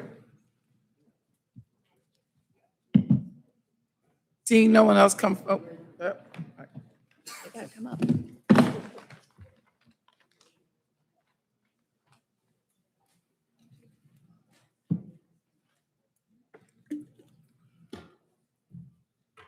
You solemnly swear or affirm to tell the truth in this matter before the board. I do. Please state your name and address for the record. Sherry Ann Friedrich, 8 Aspen Court, Jackson, New Jersey. Okay, go ahead. I don't really have any questions, except maybe I don't understand. Are we putting in a school? Are we putting in a housing development? Are we putting in a church? Are we doing all of this? I'm not gleaning what it is exactly. Right, we're asking questions of the applicant's engineer right now, Yeah, so. The applicant seeks to develop the property with a residential development. so there won't be a school There will not be a school. and there won't be a church. It'll just be a Well- housing development. No, if the board denies this application, the school will be built. It's approved, started site work, the school will be built. We're coming here for an alternative development proposal, but if the board decides that's not good for Jackson and the neighborhood, we're building the school. Okay, so regardless of what we say or what we think or what we do, you're going to build something on Correct. that, on that particular Absolutely. piece of property. Yes. Okay, and regardless of what that consists of and how that affects others, doesn't really come into play. Is that true? Well, the school is permitted, and it was a variance-free application before the planning board, so that's what your township ordinance wants and master plan wants, so the planning board granted us an approval. Okay, I don't know if they actually came to you and said, this is what we want you to do it for us, okay? But what I understood when I moved here to Jackson 15 years ago, by the way, just in case, just to give you some idea, I live in the old Eden house, Anne Marie Eden's house, her and Ken. I bought their house 15 years ago, okay? So just so you get an idea of where I am. Because my house, I can look out my kitchen windows and I can see the property that they're talking about. I can see it, okay? Now, there are so many things here. I don't want to take up too much time, but at the same time, I don't understand why there isn't anything definitive. We were told that we were going to get a Baptist church. Okay, so can I interrupt here? Please. I'm not testifying. Let me No, just be I'm not, clear. I'm just trying to I'm just find my trying to help footing. everybody understand. Thank I you. get the confusion. There was a Baptist church congregation that owned the property. It is my understanding that that property was then sold. Then the applicant went before the planning board, not the zoning board, before the planning board because it was an approved use and was granted the right to build a school. They are now since decided they're not sure if they want to build a school or they don't want to build a school. I'll let you answer that. And they're putting forth a proposition to put in on the 16, almost 17 acres, 13 single-family homes and 2 I understand stormwater that. basins. So That I that's where we understand. are. I But got Ms. this letter. Jennings, so just show you, I just want to be sure, ma'am, you understand. No, I understand. So Ms. Jennings is saying, well, if we don't approve or they don't get approval to build the homes, they will go forward with the plan that the planning board approved to build the school. Okay.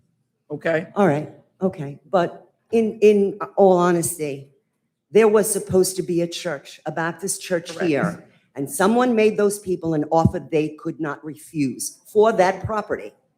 Basically, that's what's happened here, or at least from my understanding of this situation. And all of my neighbors on my block and in my direct vicinity, we're all of the same mindset here, okay? I don't understand why here and why now, okay? We're having a problem with this town as it is. I moved here because it was a beautiful town. It was made up of good people, good schools, and that's what I wanted, okay? That's what I came here for. And thankfully, Anne Marie decided to sell me her house, and I've been here ever since. Now, they talk about the property here that they're speaking about. This property has been an eyesore from day one. From day one. If you go there now, there's been nothing done to this property, and if anything has ever been done to this property, it is maybe waiting until the weeds are 7 feet high and then brushing them down. And then all the mice and any other rodents that just happen to be living there winds up in my house. We're getting beyond the testimony of the engineer. Okay, I'm so sorry. thank you I'm for your just trying to comments. feel, There- so you'll forgive me. This is my first time There will be speaking here. time for general comments later. We're just trying to move Okay, through all right, the but applicant's all right, experts. so then what it looks like, it's my first time There will be speaking here. time for general comments later. We're just trying to move Okay, through all right, the but applicant's all right, experts. so then what it looks like to me is what it's basically up to you, right? What's going to happen here and whether or not we're going to be a town anymore. Because again, we have no young people Well, it's coming not here. up to us. So ma'am, let me just be clear, and this Go is ahead. no disrespect because I've been in Jackson for 51 years. I heard. Let's be clear, okay? I I just heard. want you all to understand that. This affects me like it affects you No, and I every other understand member that. up here. I understand Let that. me be clear. Unfortunately, this is not up to us. They have an existing approval. Ms. Jennings has made it abundantly clear on the record. If this is not approved, they already have an approval to build a school. So I just want to be clear. All right, so This whatever it is, not up to something's us. going to be there. I get it. Something's going to Got be that. there. I understand. Okay. All right. Okay. All right. Thank you. Anyone else wishing to come forward? May I just say one more thing? Oh, go ahead, ma'am, real You quickly. know, if you're trying to work within the community and you want to be in a community, that's neighborly. You have a neighborhood. And when you do things, you do them in a neighborly way to Forge. Yeah, well, that wasn't the word, but that'll do. To forge an alliance of neighbors and people together, right? I don't see this as any of that. It's, Well, like I said, unfortunately- already we're struggling. We've lost our medical center. Okay, I'm sorry, you're getting beyond, we're trying to talk about the All right, engineer's well, assessment. you We know need what? to keep Okay, moving then through the experts. I'll take my time. You're Brenda. out of time, Thank you very can come much. back up Thank later. you. Appreciate it. Thank you Thank for you. your patience.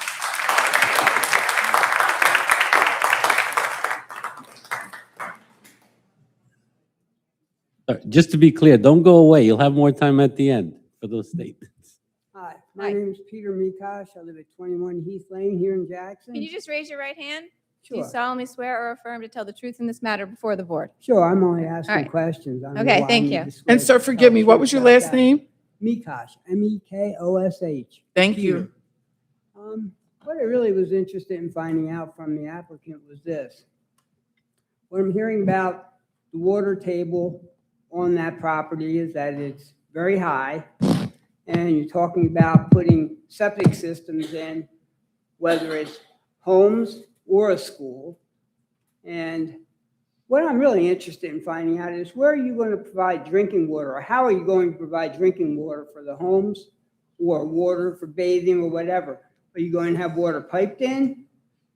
The applicant would be installing wells. Okay, so your wells are going to sink through the septic water that's seeping into the ground?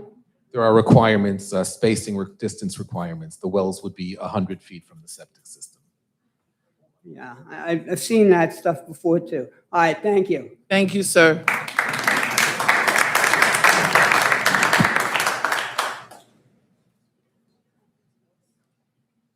Hello, Do you solemnly swear or affirm to tell the truth in this matter before the board? I do. Please state your name and address for the record. Ryan Ellsbury, 37 Anita Drive. I have a question for the applicant about Anita Drive. We're a privately owned HOA community. Our stormwater basin is adjacent or butting up to where they propose to put their stormwater basin. Is this correct on your plan? Our stormwater basin, there are 2 stormwater basin lots. One of them is over here. So that is correct. That's butting up to our. Correct. Right, okay, so if without any engineering wise or DEP or stormwater testing, draining, soil test, or anything that's been, you claim has been done there, which has not been done there because I'm in those woods every single day, promise you that. Where is your water going to flow opposed to ours? Because that road already floods as it is since previous owners have been there and cleared out the land. As part of any stormwater management system, part of the calculations would need to show something called groundwater, would need to show that the impact of one stormwater basin would not impact any other building or a stormwater basin. So it would have to be designed in a way where there would be no impacts. Those designs have not been completed yet. This is only for the use variance. Correct, okay. Back to you said you couldn't testify on this question, I believe Mr. Tremor asked, was the school is proposed to be in the middle of the property. Is that correct? Correct, yes. Why is that school not built on the back of the property? Is it because of the wetlands variances or why is it encroaching in the distances? I would not be able to say why the school was there. The school doesn't need to be farther back. Typically, in designing something, you would want to limit the length of roadway. So then why is it not in the front of the property? The front of the property is a bit more constrained. You need to get back, have parking. Okay, thank you very much. That's all the question I had. Thank you, sir.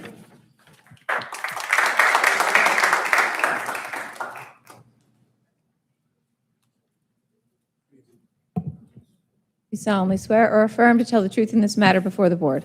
I do. Please state your name and address for the record. My name is Thomas Corona, 43 Anita Drive. I moved there January 2005, about a little more than a year ago. I seen they were clearing out some land back there. I always asked questions what they were doing back there. I was told they were building a church, a school. And now we're here, they want to build 13 10-bedroom homes. Okay, I live on Anita Drive. Again, there's no home on that block that's. I'm sorry, there's no There's no homes on that block that are 9,000 square feet. All right, the homes on that block are mostly ranches and two-family story homes. The biggest house on the block is maybe 2,000 square feet, and the smallest is maybe 1,500 square feet. I've walked back there with my dog several times, and you have to wear boots because it's wet, very wet. And I've been there in the summertime when there was no rain for about 2 weeks, and it was wet, soaking wet. So other times, my concern here is where's the stormwater going to be, stormwater drainage going to be? and how it's going to be handled in this community, if they decide to put it there. The stormwater lot, Anthony, could you pull up the plans, the submitted plans?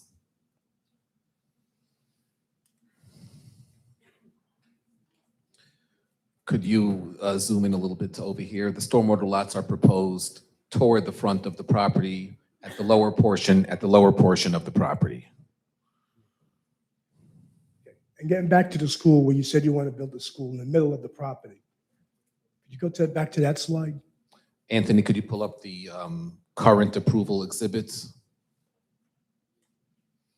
A different file. Yeah, how close is the school going to be to that town exempt lot? Adjacent to that? Because the way this is shown here, it looks like it's in that town lot 4 zone.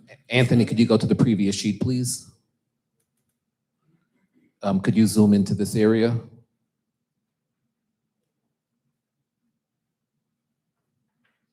The current approval is the school. This is where the school is. This is that township exempt lot. And when you have a school, don't you have to have an entrance and egress? Anthony, could you zoom out, please?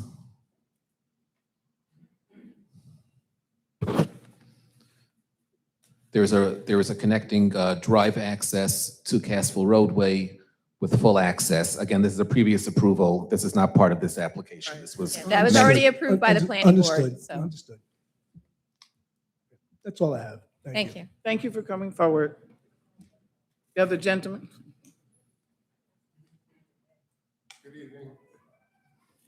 You can hold it up. You're tall. You can hold it. My Do name you is- solemnly swear or affirm to tell the truth in this matter before the board? Yes, I do. Please state your name and address. My for the name record. is Guy Vastola, 1 High Bush Drive, Jackson, New Jersey.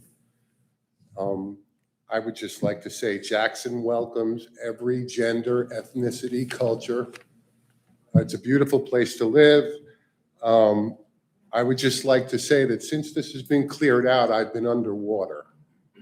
Since any of the property's been manipulated, I don't know what they did. Excuse me, I'm sorry. Anthony, can you put up the other map? Can you just show us where your Yes, I home is? will.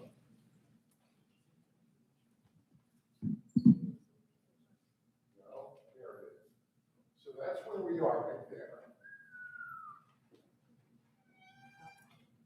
And since it's been moved around, I don't know what's been moved around, but we are constantly taking water out of our house. It's forever. The pumps are always on. The electricity bill is through the roof. I just would like to make sure that we could get to this at some point and make sure that you're talking about drainage on that side. What about where we are up top? And I think it's a legitimate. It is a very legitimate concern. Tonight's just for the use variance, whether they'll even be allowed to build. And again, as Ms. Jennings has stated, if they cannot build homes, they will build a school. But that will be all part, if this were to be approved here, that would they would come back for a site plan and subdivision. I mean, in double family homes with double occupancy, why weren't we afforded that option? What do you mean double Well, occupancy, I sir? don't know. That's kind of what I'm getting from all this. Is it going to be He double the said, people? Mr. Hopper, I'll let you testify. Go ahead, sir. These are single-family dwellings, and the applicant would be improving the property with full stormwater management. The applicant would not be doing anything to the rear of the property as discussed. That's a constrained area. The applicant would not be doing anything to the portion that you pointed to. Okay. Wilens, Goldman, and Spitzer. Warren Wilens, dear to me and my family, and his wife, Rhoda. But I'd like to I'm thanking you all in advance because I know you're going to protect all of us here. Thank you so much. Thank you for coming forward.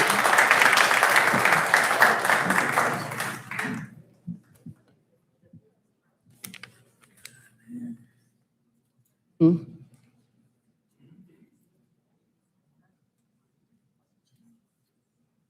you solemnly swear or affirm to tell the truth in this matter before the board? Yes, Please state your name and address for the record.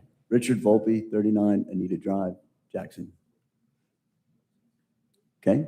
Go ahead. Yes. Okay. My first question is, where are the septics going to be located? In the back of the houses or the front? Mr. Volpe, I think I heard your name right. Mike, it's hard to hear. Sorry. I'm asking you about the septic. Anthony, could you please pull up the plan?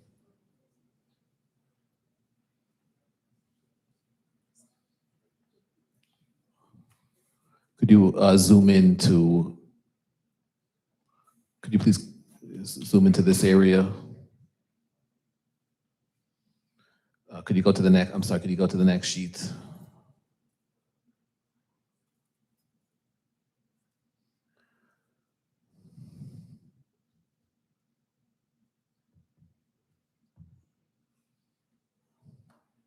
Okay, this is okay. Good. The septic systems would generally be in the front of the house or to the side of the house. It would not be it would not be generally in the rear. Okay. My concerns are, we have in Anita Drive a 150-foot easement at the end of all our properties. You're offering us 10 feet. I don't think that's quite fair. You know,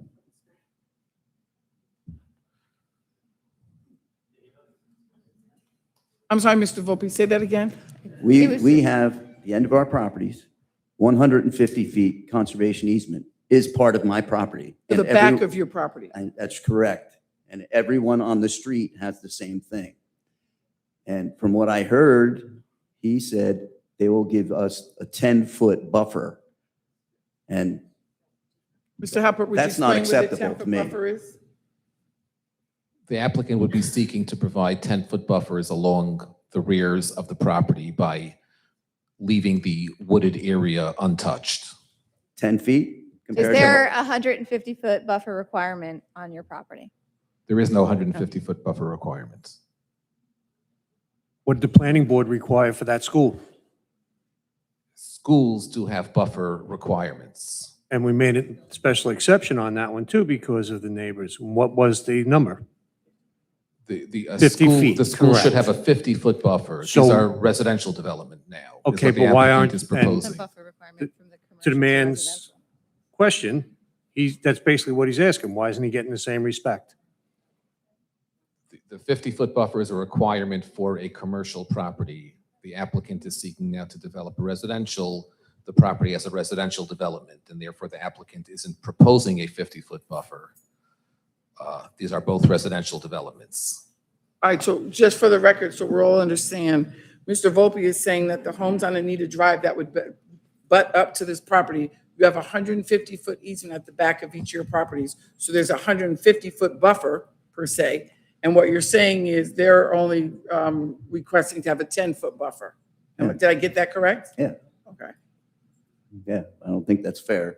And also, you said nothing has changed with the wetlands, but the person that owns the junkyard built a huge dam. Water levels are much higher now. All the way out to Leesville, if you look at the bridge that's on Leesville Road, the water was never up that high that you could see it at the road level. Now it is. So wetlands have changed. I walk in the woods a lot, I know. So just letting you know, you need to update it. Well, they will, if, and again, I'm stating if very clearly, if it were to be approved and they were going to come back, that would have to be provided at time of site plan and subdivision. My suggestion is leave it at 3 acres because we were grandfathered in. You changed the variance because of what these developments were doing that I moved into. You made it to 3 acres, so that couldn't happen anymore. And now it's looking to be changed again. Why? Well, it would not change the master plan. The zoning would still be R3. They're asking for a variance so that they don't have to be. No, I'm not, I just was trying to be clear. I think the school would be a better idea. Thank you. Seeing no one else come forward, we're going to go ahead and close public session. Ms. Jennings, it is 8:51. Do you want to call your break? I need a break. Okay. 5-minute break. 5 minutes. Let's make it 9. It's 8:51. Let's be back at 9 o'clock. Okay, All right, 9 I'll o'clock. wait.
Hello. Can we do something about the heat? The heat? Is it cranked up? Oh, it's just that many people in the room. Oh, it's just all the hot air. You said it, not me. Thank you for your patience. We're going to call this meeting back to order. Jennings? Yeah, I'd like to call the applicant representative. He'd like to say and address the board and the public. You just raise your right hand. Do you solemnly swear or affirm to tell the truth in this matter before the board? Yes, I do. Just please state your name for the record. Moshe Perlstein. Excuse me, Yeah, sir. please- Moshe Perlstein. Thank you. Yeah, speak nice and loud into the microphone. And you are the applicant's representative, correct? Yes, I am. Okay, and you've been here throughout the evening, correct? Yes, I am. And you've heard the concerns of the board members and the board's consultants, as well as comments from the public, and you wanted to have an opportunity to address that, correct? Yes. Okay, floor is yours. I thank everyone for being here tonight. I thank everyone for being here tonight. I do thank everyone. I do see and I do feel people are very nervous and people are upset. Okay? And some of it is for good reason. Unfortunately, I could see there's a lot of miscommunication. I understand you're upset, and the sad part is, the reason why I'm here tonight is because there were neighbors that asked us to switch it from a school to housing. Well, there were neighbors that asked us originally. Having a school has a lot more value than putting the amount of houses that we want to put here. Even, if it would help, I would offer, we would even drop it to bigger lots and even go down to 10, 11 houses. 10 houses, whatever it takes. Then we're gonna have to build a school. If it's, All right, if the public, we have someone who's speaking right now, he's been sworn, please be respectful. no, but they are respectful, and I'm fine. But let's realize I'm available, and I'm the same way people reached out to me when we were here a year and a half ago, whenever it was, and they asked us to put houses, so we moved in that direction. I would move again, and I would drop the houses, make bigger lots, get rid of the two back lots so the buffers get even bigger. We're ready to work together. I just feel bad when 85% of the people sitting behind me don't even know the neighborhood, and they're just excited to shoot down an approval. We're hurting the neighborhood. We're hurting the neighborhood. If we cared about Jackson. Sir, if you could speak, If we excuse me. cared All right, about sir, please. Jackson, Excuse Address me. the board. if we care, I'm addressing them. 'Cause they're No, right. you're Okay, addressing you're right. the board. You're right, you're right, you're right, you're right. If we cared, and I care, anyone that wants my phone number, I'm available, 732-300-4957, 732-300-4957, and I will work with anyone. And if you say to me, we don't want houses, I won't do houses, I'll build a school. But I am ready to go down to 10 houses, make it more user-friendly in their opinion. But remember, the neighborhood is going to be a better neighborhood by having 10, 11 houses than having a school with school buses. But whatever you want, I'm here to work with everyone. I thank everyone on the board. I'm not jealous of any of your jobs. I'm not. Like he said, the big bucks that you're all getting paid to be here. But thank you very much. I look forward to working with everyone here in the room. I promise you. Thank you. Thank you. Are Ms. you? Jennings. Yeah, so what we'd like to do is carry the application, and we're going to reduce the number of lots and come back. So new notice will be required. Sure, because we don't have that date right now. correct. And you're going to waive all time constraints under the. Yes. Thank you. At the risk of starting trouble, can I make a request, please? If you're going to come back and keep it at residence, may I suggest the environmental impact statement and the LOI? You heard all the concerns, Agreed. okay?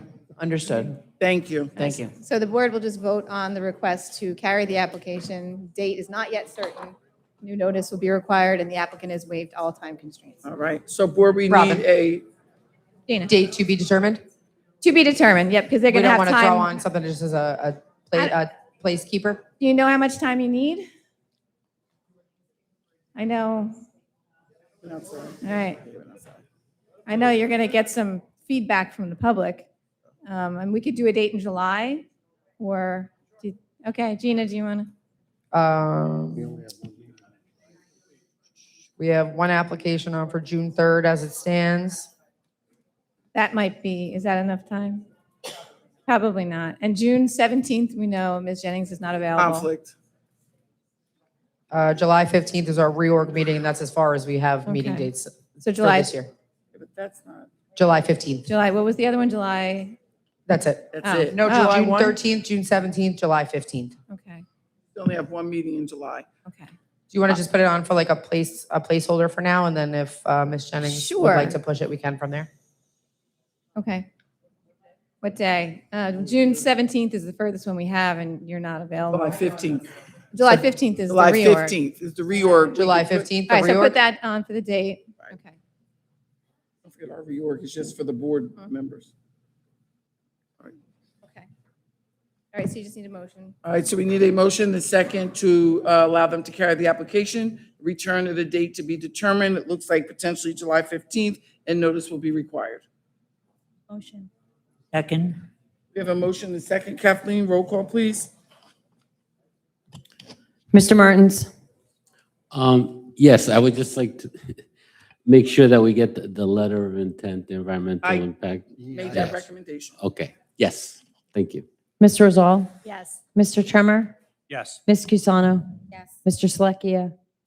Yes. Dr. Hofstein? yes, and Miss- I hope we can get an application that has fewer homes and see how that works out with everybody. Thank you. Ms. Bradley? Yes. Thank you.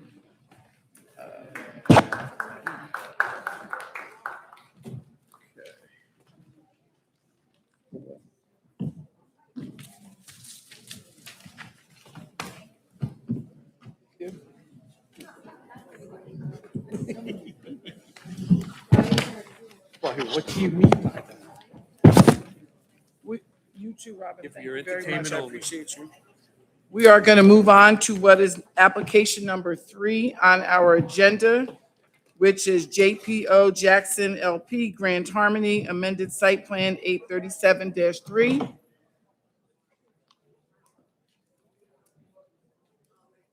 Where's Mr. Shea?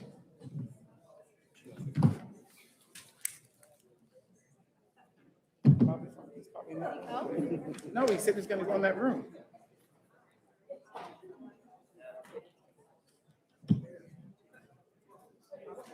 You just need to do a couple shots.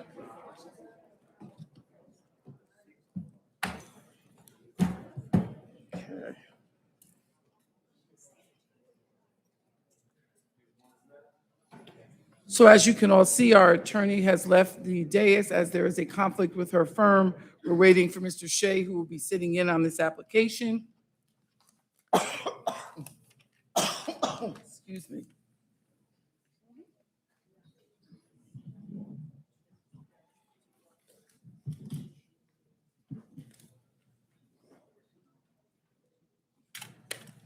Thank you, sir.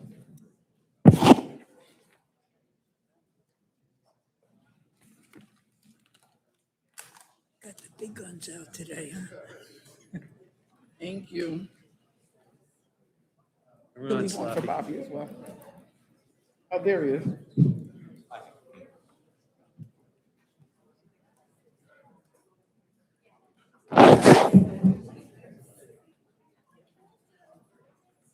Oh, yeah.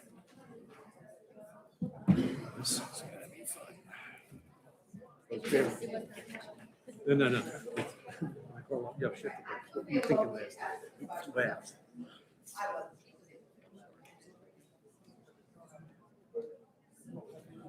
Oh, thank you so much. Oh, my God. I saw a phone.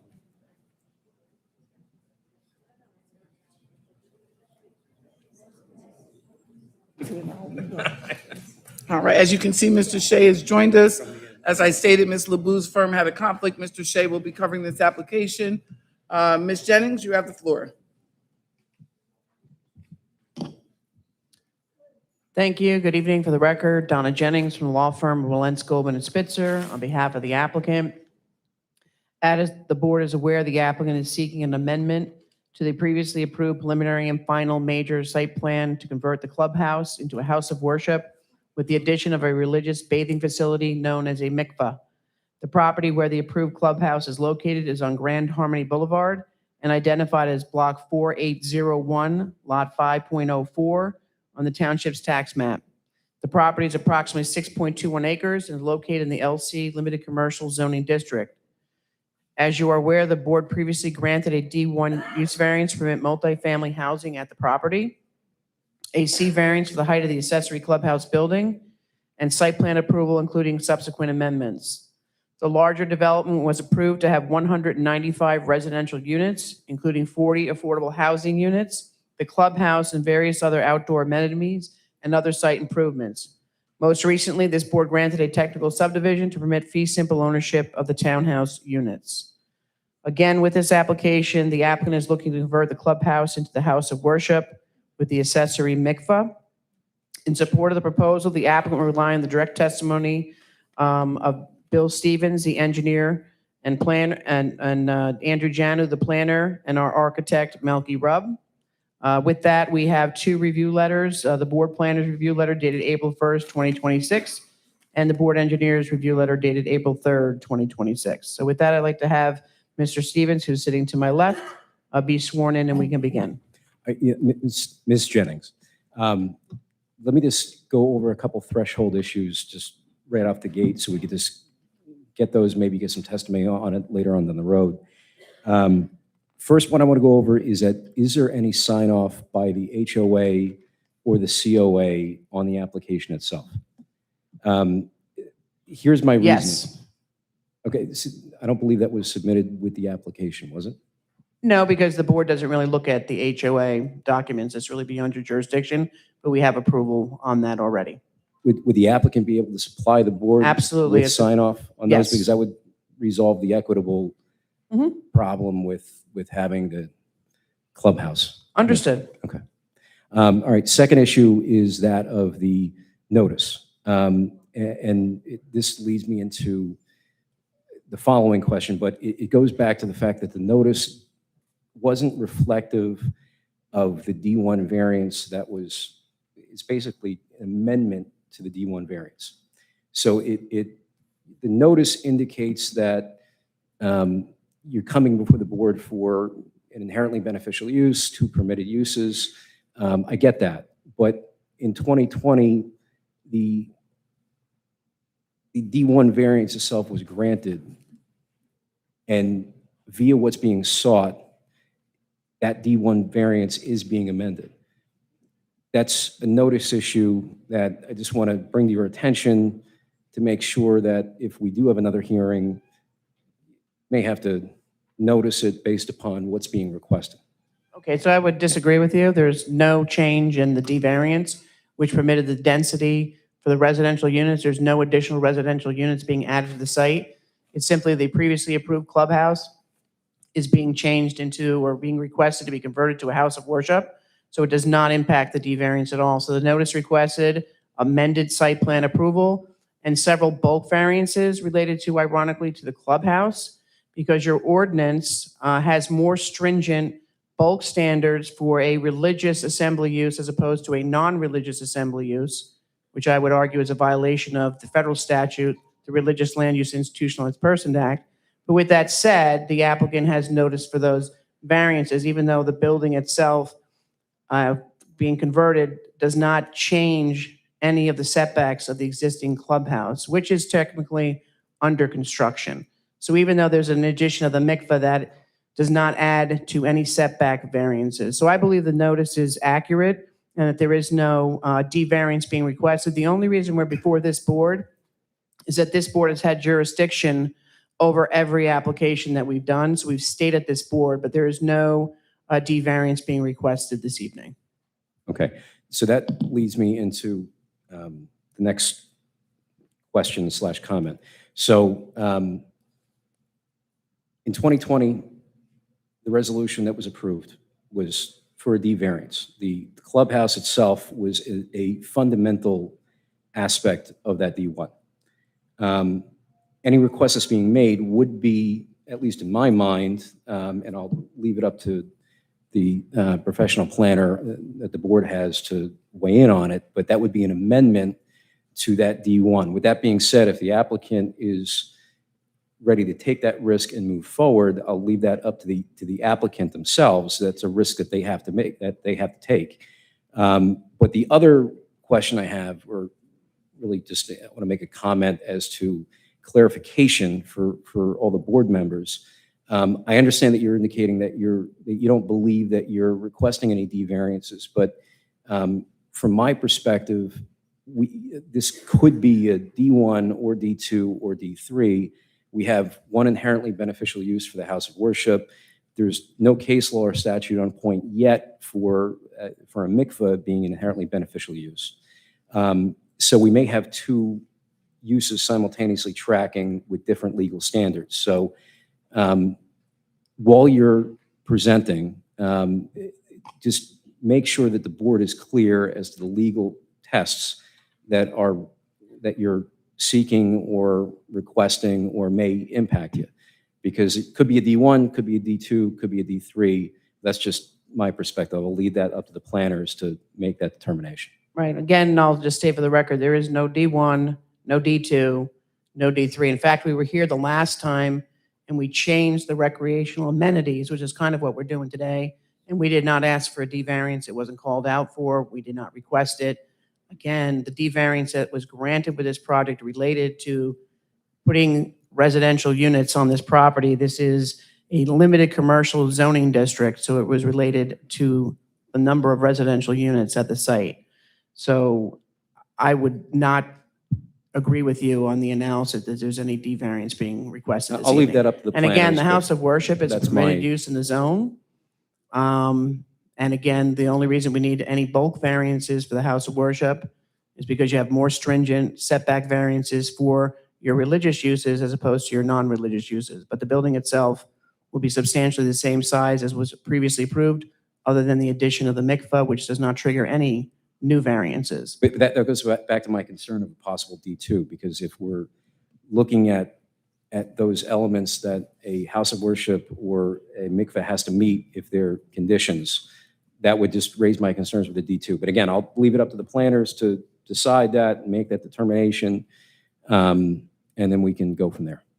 I just Okay. wanted to. I don't know where you're getting D2 from. What do you think is a D2? I'm sorry, D3. For what? So if. What kind again, of, what do you think is a D3?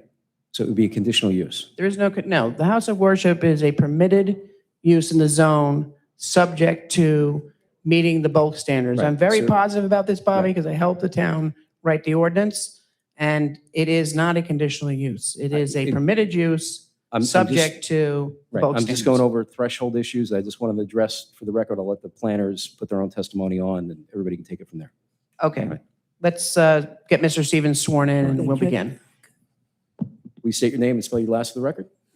William Stevens, Stevens. You swear or affirm to tell the truth, the whole truth, nothing but the truth.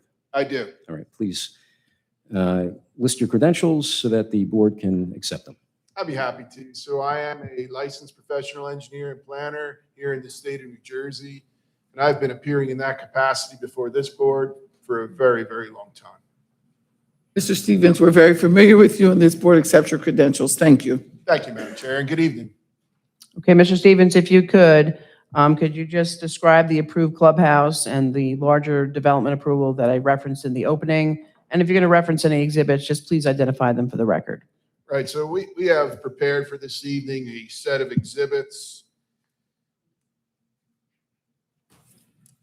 A1 through A8, A1 being up on the screen at the moment. A1 is a aerial photograph prepared by my office. It is dated on a flight October the 11th, 2025. So it is a bit dated, but I think in the world of aerial photographs, it's fairly recent. There has been additional work done to the site since this photograph was taken place. The project is under construction, and the applicant does have approvals to begin construction of the building that we're talking about now, what was previously approved as a clubhouse, and we're seeking to change to a house of worship.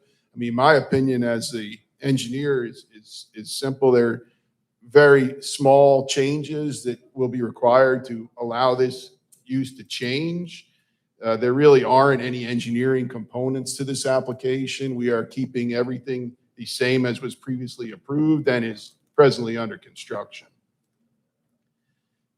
The planning aspects of this, I think, are also very simple. As what Ms. Jennings had said in the beginning of her testimony, is that the proposed use, the house of worship, is a permitted use here in the zone, so we are not seeking any D variances. We are simply seeking an amendment to the previously approved plan to allow what was previously approved as an assembly use to be a religious assembly use. And I would almost argue as a planner that that approval isn't even necessary, because I would believe the residents of this community would have a right to pray inside of the clubhouse, whether we call it a house of worship or not. Okay, can you describe, though, there is an addition to the clubhouse that we are adding with reference to the mikvah, which I think was originally proposed in the basement, but has been now moved up to the first floor, and there's a slight addition. I'd be happy to. So, Anthony, if you could move on to Exhibit A2, please. So Exhibit A2 shows the subject development, shows Harmony Road located over to the right, and then Harmony Boulevard coming in, as well as our loop road. And the building that we're talking about, the house of worship, is located directly in the center of the map. The addition, perhaps Anthony, you could zoom in on that building a little bit. The one in the center of the map.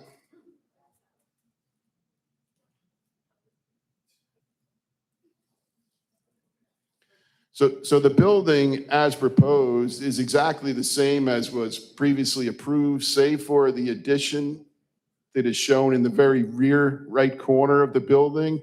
That is an addition that is proposed to be a mikveh that will be approximately 856 square feet. So it is a very small, I don't know why this keeps cutting out, is a very small addition to the building, and that really is the only visible change to the application.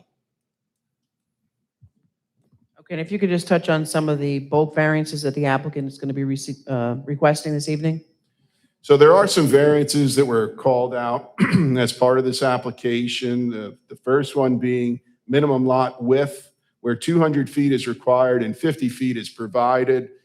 That is an existing condition of the lot. This board will recall that this property was subdivided and all these individual lots that are shown have been created. So the larger lot where the house of worship is located is what we're talking about. It's over a 6-acre lot that has frontage out to Grand Harmony Boulevard and out to Harmony Road. The frontage requirement that we're talking about, I'm sorry, we're talking about lot width, excuse me, I misspoke. So the lot width that we're talking about, we measured at the front setback of the LC zone, which would be located approximately in here, and it's approximately 50 feet. And that is how lot width is measured here in Jackson Township. So technically that is a variance that would be required, although it is an existing condition, unchanged by the applicant's request to make this a house of worship.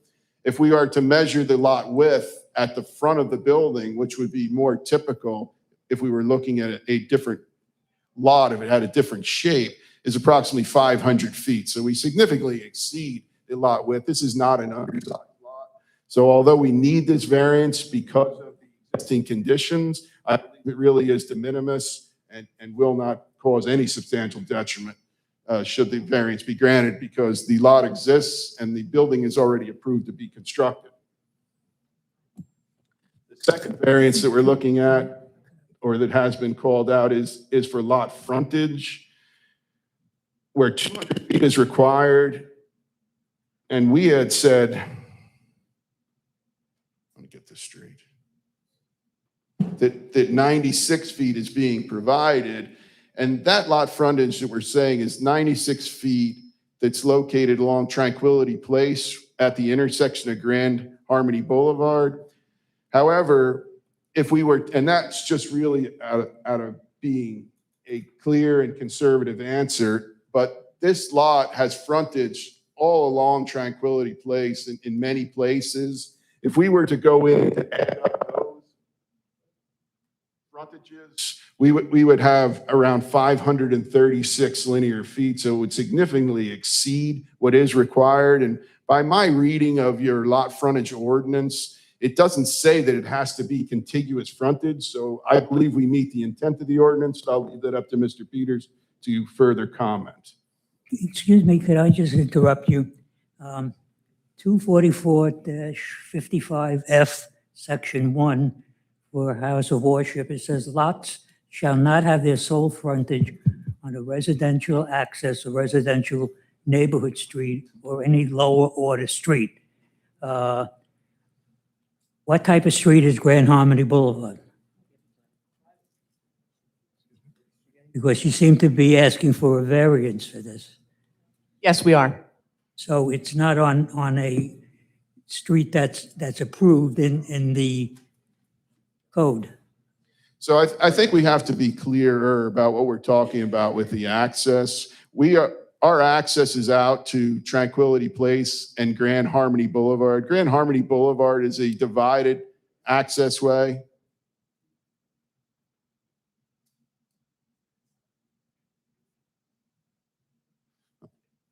We were good where we were, Anthony. It's okay. So Grand Harmony Boulevard is a divided access way that provides access out to a county street. So I believe not only do we meet the intent of the ordinance, but we meet the clear definition of the ordinance. We have Mr. Ray here who could give further testimony about the orders of the streets, but I believe that we comply and that variance is not required. So you're saying it doesn't come out to the residential street? So there's also another caveat here, Madam Chair, and that these streets inside of this development are private streets. So this is all a private development that accesses the county road. So the definitions become, in my opinion, a little difficult to ascertain, but I believe that the order of the street, Grand Harmony Boulevard, and its connection to the county road meet the intention of your ordinance. I'm sorry, Dr. According to what they said was the idea was to keep houses of worship outside of residential communities, but enable them to be constructed on larger streets nearby. So basically, you shouldn't be building this house of worship in the middle of this community. It should be on some lot on Harmony or nearby. Well, respectfully, if it is a variance, we're asking for relief. It's just a bulk variance. And the community has asked us to have this converted from a clubhouse to the house of worship. The people that live there. How large is the community right now? How many people are living there? Well, there's, I think, 95 contracts of sale. But how many are living in the community right now? And how many are members of the house? There's not They're not 95 closed units yet. right now. They're not closed. 20 units? All right, so. 20. Dr. Hussey, let me interrupt you, I'm Okay, sorry. okay. You said something, I don't want to lose sight of this, I apologize. You used the comment private community. Help me understand, what does that mean? Help us understand, what does that mean? So normally when we would look at a development, Madam Chair, as the last development was being talked about, the street was being proposed would be a municipal roadway. The only municipal roadway here, and it isn't a municipal roadway, it's a county arterial road, is Harmony Boulevard. So who's going to be It's Harmony responsible Road, for I'm sorry. maintenance of this road, plowing this road, all that? So the roads inside of Grand Harmony are private roads that are maintained by the homeowner association. So there'll be no public plowing, no public any of that? There is not, no. Has the homeowners association been formed yet? Yes. And these 40, I don't remember how many you said are occupied, but how many members does this have out of 155? I don't know the answer to Well, that you know, if question, you have Dr. 20 Austin. homes, I mean, that's not even a majority Correct. of the community. But you. It's just the people who managed to move in there first. And So, s- Dr. Hofstein, I think that you're not understanding the testimony that has been said. It's my understanding we have 97 contracts of sale out of the 155 units. those- But the question is people who's didn't living decide. right now? So right now, I believe there are 20 units that are closed. We could ask the applicant to So give those us are the more. only ones that are able to vote on the HOA. But- The ones who are going for closing or whatever it is Right. are not occupants yet. Can I expand that question? Yes, please do. We're talking community. Now, as per, and correct me if I'm wrong, the planning board resolution, this is an open community to anybody who wants to live there, correct? Absolutely. Okay. So how does putting a religious building in there affect an open community? Or is this a closed community? Which one is it? It's an open community, but this is also stuff beyond the jurisdiction of this board. Those are HOA documents. And the property owner controls the site right now, and they have asked for approval for the house of worship, which again is a permitted use in the zone. Okay, but I'm looking at the elephant in the room here. This is a closed community, not an open community. That's your opinion. It's an open community. Well, no, it's not an opinion. I'm asking you a question. It's an open community. Why are So you saying it's if- closed? If But you the want to build applicant, a religious building in there that's going to segregate. so I think. That's your opinion. So there are some documents that the board would be entitled to be privy to. Number one, would be the bylaws of the COA and HOA. Number two, well, they're already filed with the county. But they exist. They're already filed. So we would just, I guess, request that the applicant provide those for the board for review. Sure. The public offering statement for the board review, so that Sure. they know at what point in time, anything would transfer over as to COA and HOA involvement. Sorry, Nope, you done? no, So I guess that's- the point I was trying to make in jumping in with Dr. Hosteen was, you're saying this is not on a public road because this is a private community. However, if we only have 20 people, 20 homes occupied at this point, if I'm not mistaken, it's 196 homes together, that's not even, you're not even talking 25%. We can't, how do you go by a small percentage of the people who can live in this community? Look, they're selling the homes, and this is what they're hearing, that the people would like to see this be a house of worship. They own the property. They're here requesting it. It's a permitted use. It's not like we're asking for a use variance. You're allowed to do a house of worship here. Okay, Wasn't a clubhouse part of the conditions of this thing? Not a condition of approval, no. It wasn't part of what the planning board asked for? Yeah, It's Mr. it's just an Chairman, amenity. I apologize for interrupting. I appreciate Ms. Jennings' standing. She wasn't at the hearing, so she keeps telling us that this is what was done, and that's fine. Quite frankly, let's get the testimony from witnesses and/or the public, and if necessary, the transcript. Okay, I don't want you necessarily to get into a fight with the applicant's attorney. She's doing her job. You're doing yours. So let's- Agreed. No, agreed. Let's ask the That's fine. questions we want to ask and from the witnesses that are presented, okay? Thank you.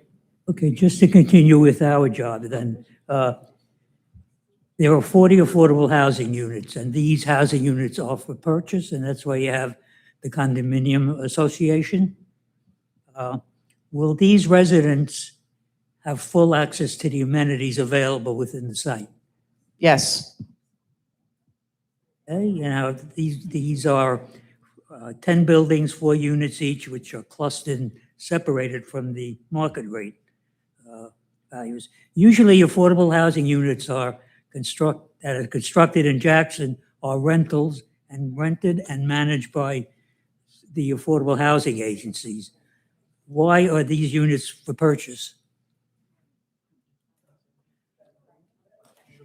It's really just a choice, Doc. I'm sure that you know that the board can't dictate ownership, and I believe that is Your I'm microphone, sorry, we I can't hear you. Is it working? Yep. Yes. All right. So I'm sorry, Dr. Hobson. What I was saying was it's the applicant's choice. And as you, I'm sure, are very well aware, the board can't dictate a form of ownership for any of Well, this. this And is- their opinion is they believe that they should be sold. Well, if these are affordable homes, who decides the eligibility of the purchases? And there's supposed to be a lottery with it as affordable homes. Correct. That's all managed by a completely different entity, the affordable units. They are not managed by the owner of the property or the HOA. It's CPGH. They're in charge of the marketing of the affordable units, accepting the applications, and doing the lottery. So that is the applicant's not involved in that. The homeowners association is not involved in that. That's a separate and distinct entity who is the township's affordable housing. Yeah. They work for the township technically. Also, Who does the marketing of these units? Again, I want to say the entity is CPGH. They do a lot of affordable housing all over the state for many municipalities. So they work for the municipality. They're in charge of the marketing. They're in charge of everyone's filing their applications. And they're in charge of running the lottery. Okay, now, is there a real estate company involved in the project at all? Yes, of course, there's a real estate company involved working with the property owner for the sales. And is it the same firm that handles the market rate townhouses?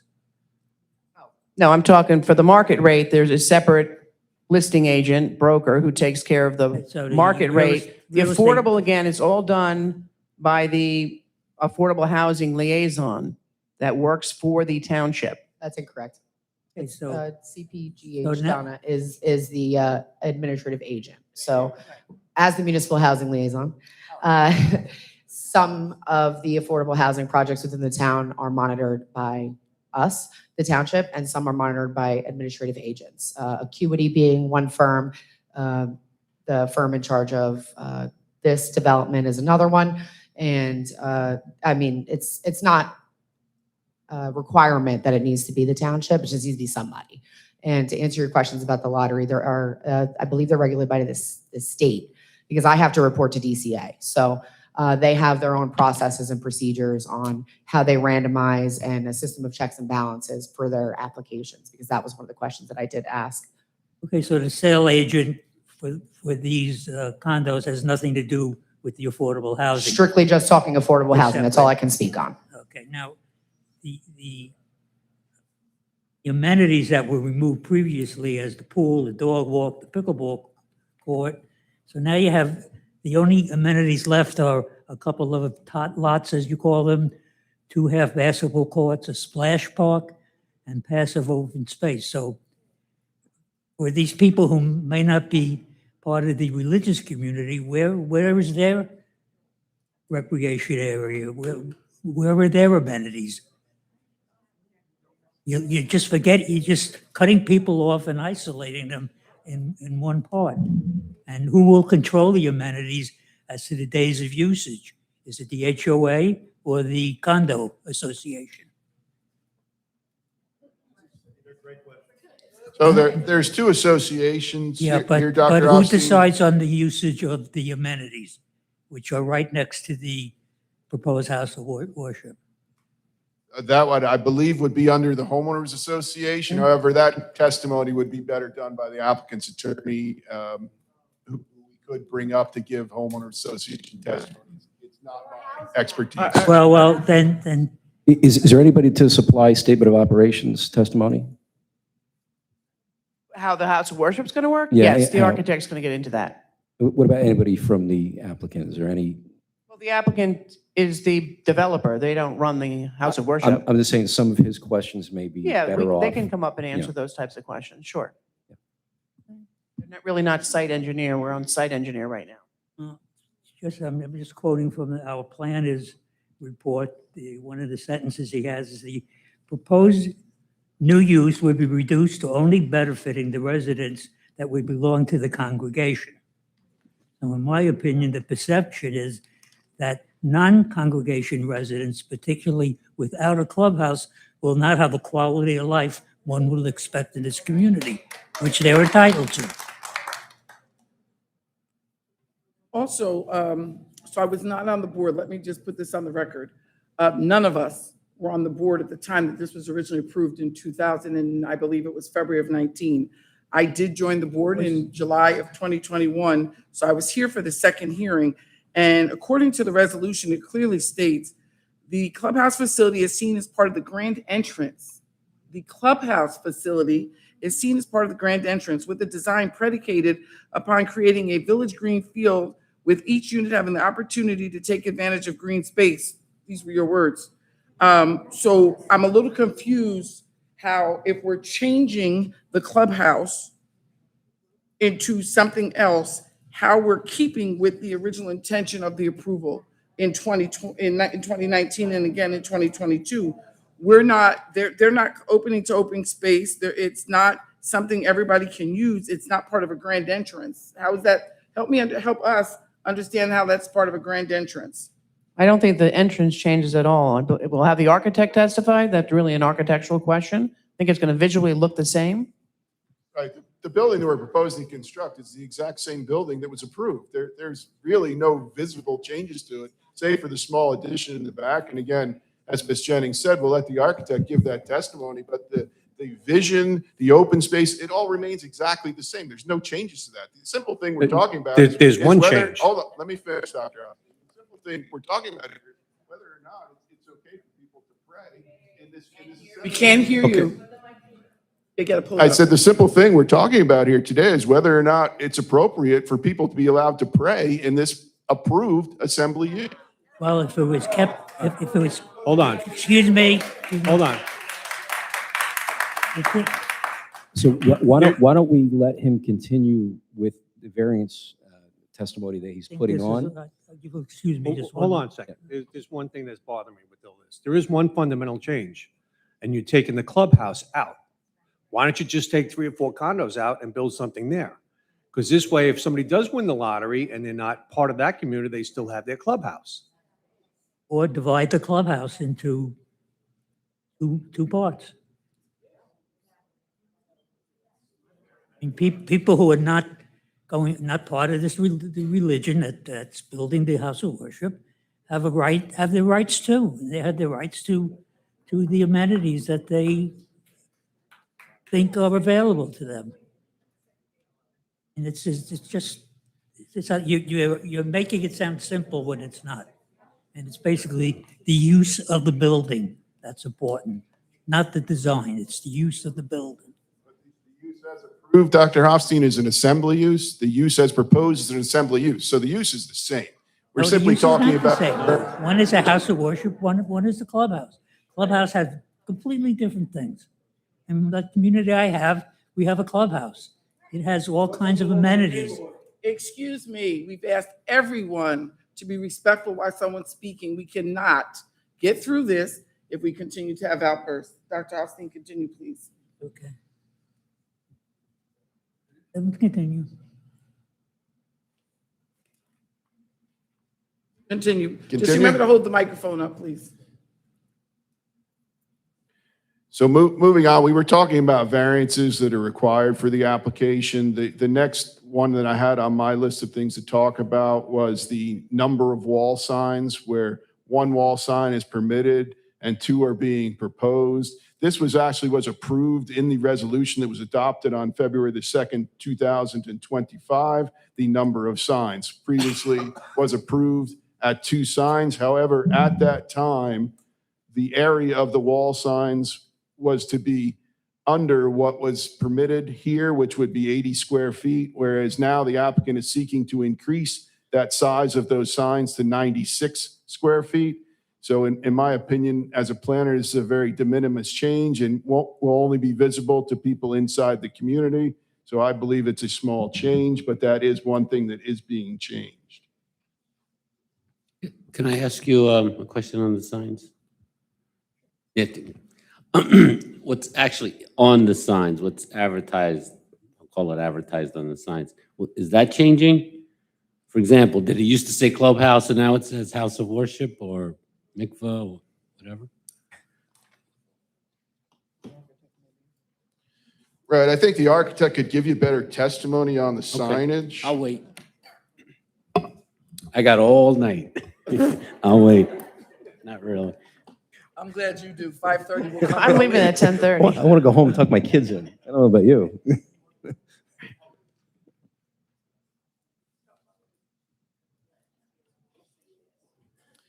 And some other points that were brought up, talking about planning in the planner's letter, talk about landscaping. I put together a copy. Anthony, if you could refer to Exhibit A4.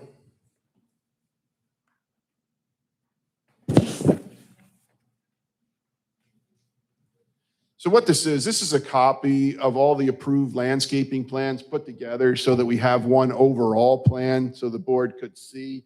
This is the landscaping that is approved for the community, and this is what we're proposing to build. We're proposing no changes to the landscaping that was approved as part of this community. It hasn't been constructed yet because the community is still under construction, but we are proposing to install all of the landscaping as it was previously approved. We're not proposing any changes, but we believe that we are still creating substantial green space and substantial landscaped areas. If, however, the board would like to see some additional landscaping around the house of worship, that certainly could be added, certainly something we could talk about.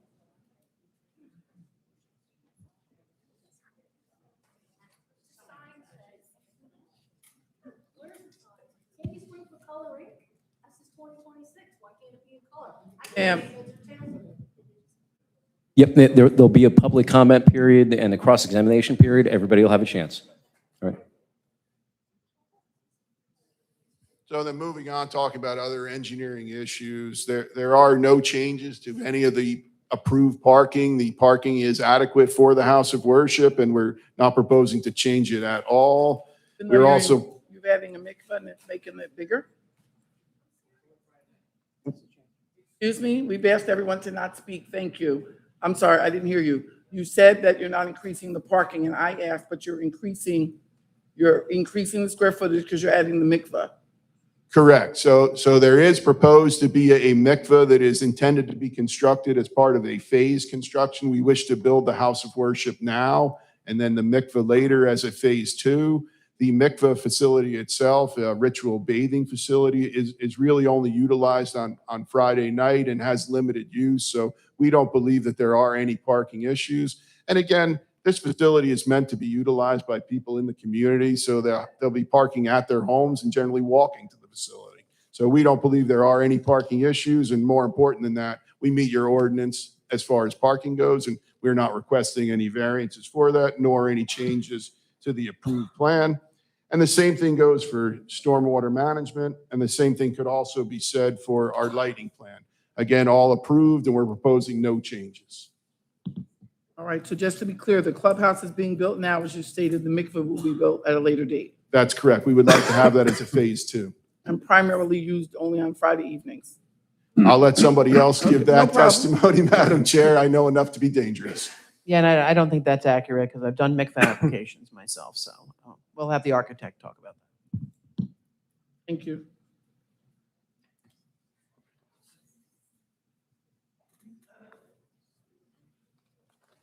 I don't know. I think that really, as I said in my opening remarks, the planning and engineering testimony here, I think is very simple. It really just comes down to the use of the structure. The structure is approved, and we're making a minor change to it. So in my opinion, there isn't a lot to talk about from an engineering or a planning standpoint here, save for the use. All right, so I'm not, bear with me, I'm not sure I'm going to ask you this properly. So you brought up, we talked a little bit about the mikveh. You may not be the person, so please, if you're not, tell me, we can go on to the next person. So we're expanding the building at a later date to include a mikveh. How is that not an expansion of the original approval? I don't know that I asked that properly, Mr. Sheikh. Did I say that right? I think what she's referencing is that how is it not an expansion of a non-conforming use, therefore being subject to a D2 variance? Okay, so first of all, non-conforming uses are before zoning, so never would be a D2 variance, non-conforming use out. Again, the D variance that was given here related to the residential units and the number of residential units, not the accessory recreational amenities that go with it.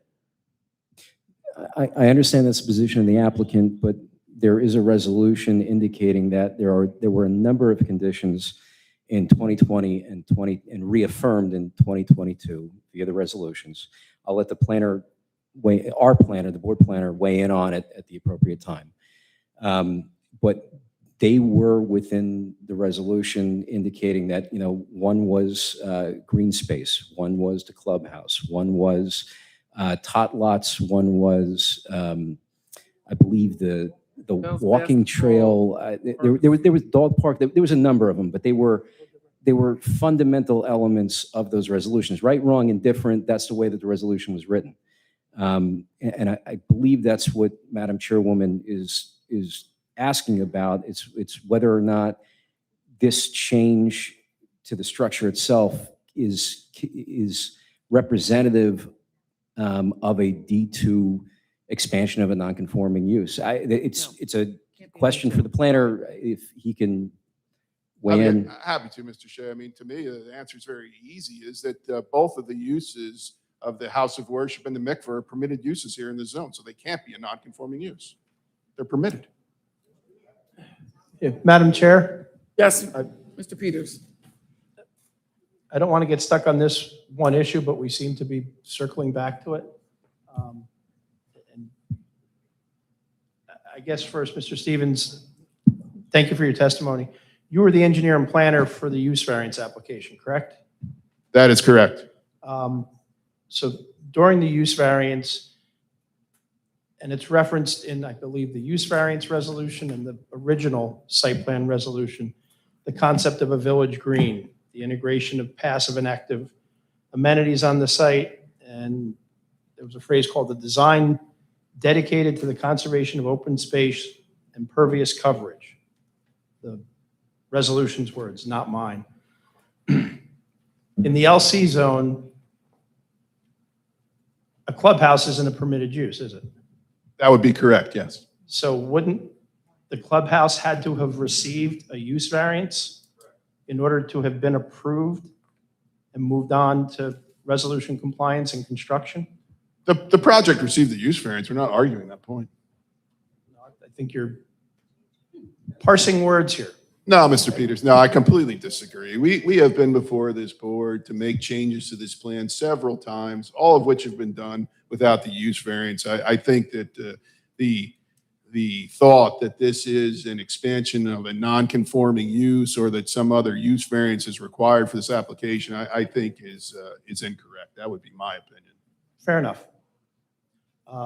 Again, for the board members, and perhaps at the proper time, I don't think we get done tonight. If the application gets adjourned, perhaps we need to have the resolutions and even the transcript of the meeting that talks about the use application. Because while Mr. Stevens has given testimony and he was offered this evening as the engineer, and he sort of jumped into some easy planning testimony, and we haven't heard from the planner yet. We have comments in our report that, as of now, haven't been addressed, and they may have been spelled out in the application package, but I don't know that we've had testimony tonight about the approved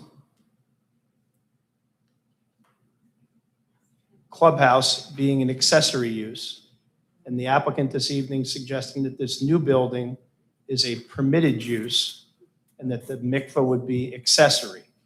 So we've changed the uses from what was originally approved to what's here now.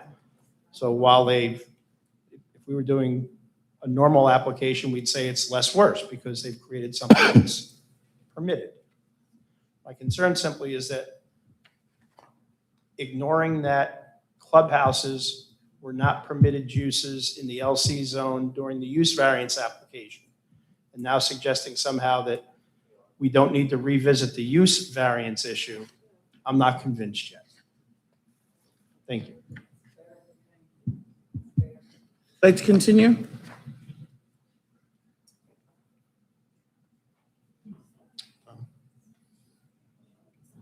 Sorry, I was just trying to look at the prior application from another resolution, because we increased the clubhouse before, made modifications to the recreational amenities, and did not seek use variance based on the 2025-04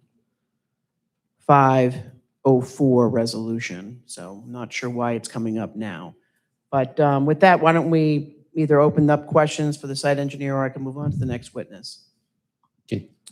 So let me ask We you. have, oh, no, go ahead. Go ahead, Mr. Okay, Barnes. so a less important question, but Anthony, can you show A7? This one. I think everybody will like this one better too because it's in color. The other one, yeah.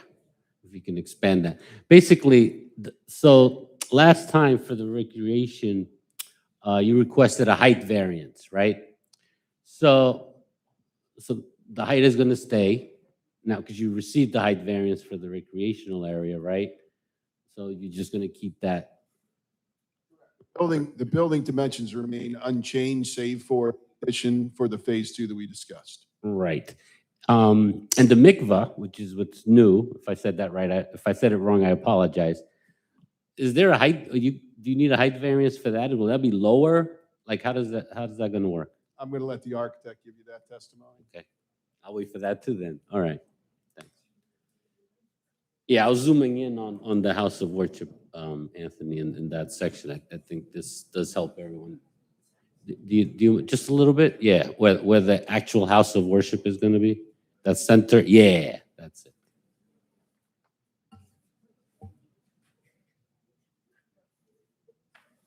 That's all right. You can do it later.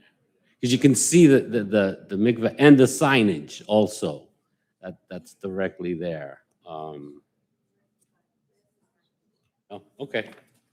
And the next page you can then. Can you go to A8? You don't mind?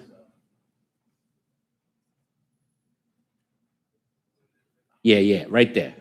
Right there. Yeah, so the height of the mikveh here, right? Oh, I'm sorry. That's not for you. I'll wait for the engineer. Yeah. Okay. Architect. He is the engineer. Oh. They all look alike. All right, thank you. Any additional comments, Mr. Stevens? Madam Chair. No, Madam Chair, I think that's it for this evening. Any additional questions from the board or comments Yes. for Mr. Stevens? Yes. Oh, Mr. I have some Sleckia? questions. Thank you. I've kind of waited till he was done before I chime in.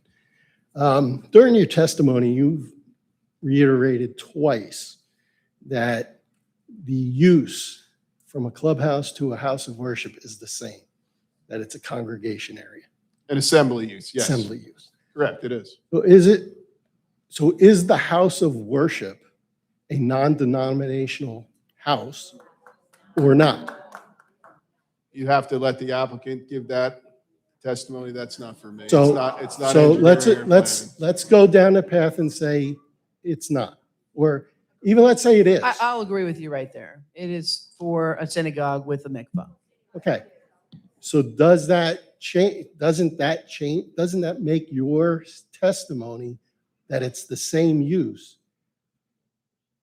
really not the same use? Because if a non-member of the congregation or religion, because they can obviously have guests come over and attend, if a non-member wanted to use that building, they could not, correct?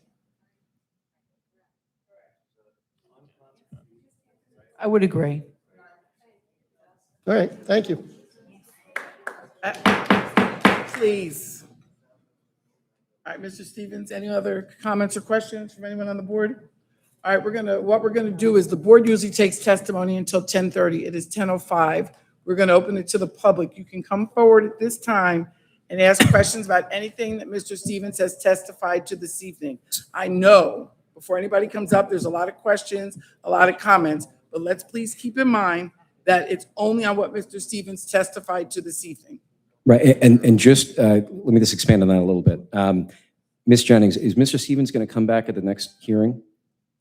Yes. Okay, perfect. All right. So next 25 or so, 20-ish minutes, it's just going to be cross-examination questions. What that means is that you ask him deliberate questions as to the testimony that he provided or answers that he gave. It's not general comments. That comes later. We just confirm that Mr. Stevens will be back next time. If we don't get to you, then you'll be able to ask him cross-examination questions next time as well. That's not a problem. All right. So anybody who wants to come up and cross-examine Mr. Stevens? Oh, okay, we're racing to the podium. All right. Gotcha. All right. Well, you won, so congratulations. Good evening.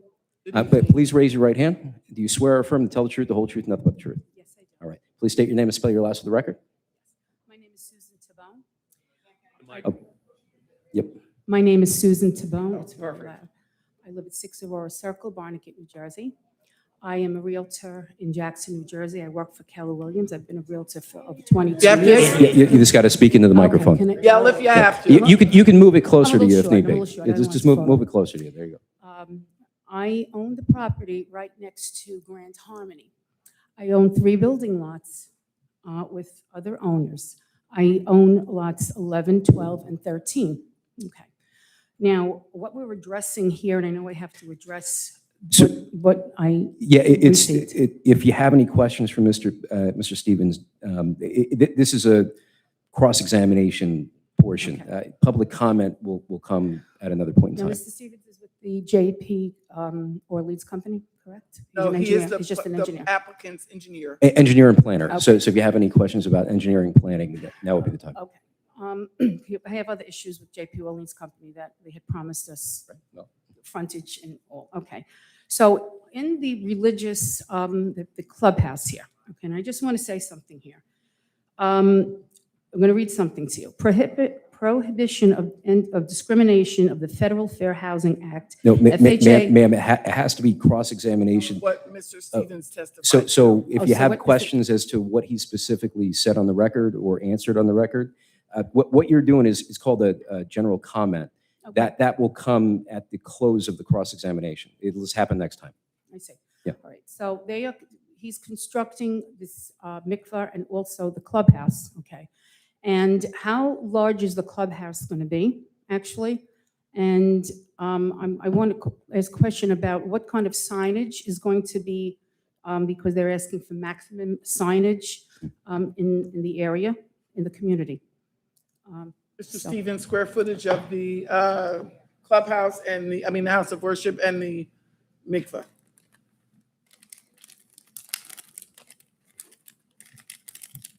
So these are all better questions for the architect. Wasn't stuff that I testified to, but I'll just read you the facts as I know them, and she can give you further architectural testimony as we move on.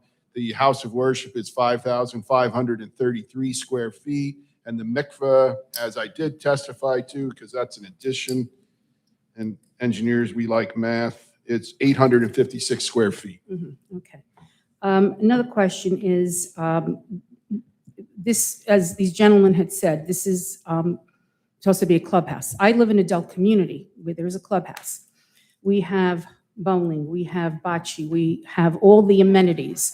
So now if my board turned around and said this is going to be a religious community, now you're cutting out a lot of people. That's what I'm saying. here. Questions for the Yeah, site if engineer? you have any questions for Mrs. Stevens, you can formulate that into a question for Okay. him.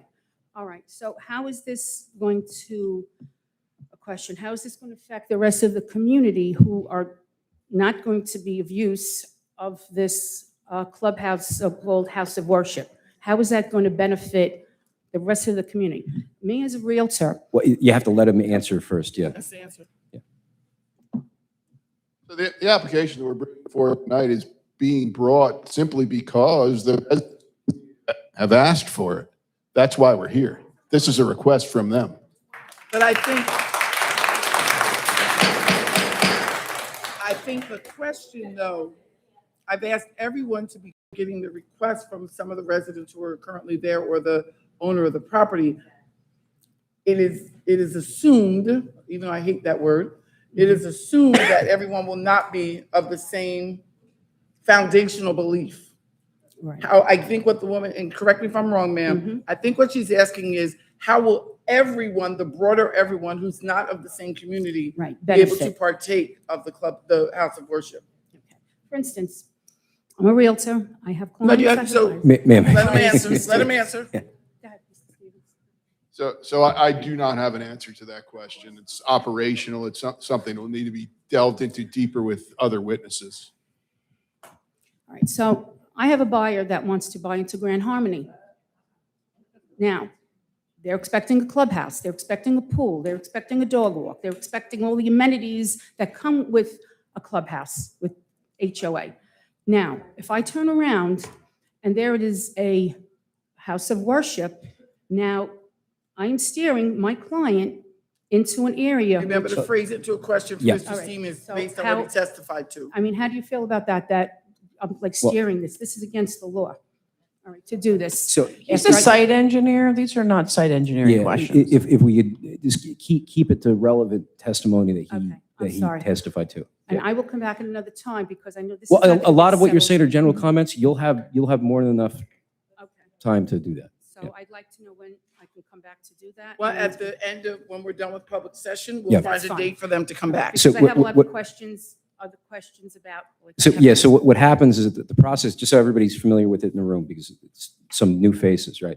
And I'm not typically at the zoning board, so there's a lot of new faces. But what happens is that we have cross-examination. So all the experts present. There's cross-examination of the experts. At the end of that cross-examination phase and at the end of the expert phase, there's a general comment period where anybody could say anything that they want about, about how they feel or things that they think are relevant to the application, things like that. So once the expert testimony is closed, once the cross-examination is closed, then we'll get to the public comment.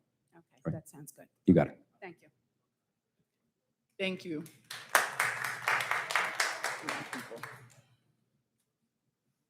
All right.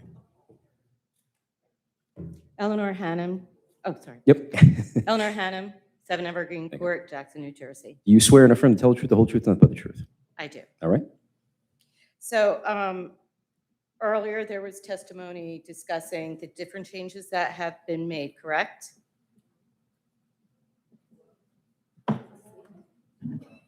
You'd have to ask a more Okay. clear question, ma'am. I don't understand what you're you- asking. You had discussed the different changes.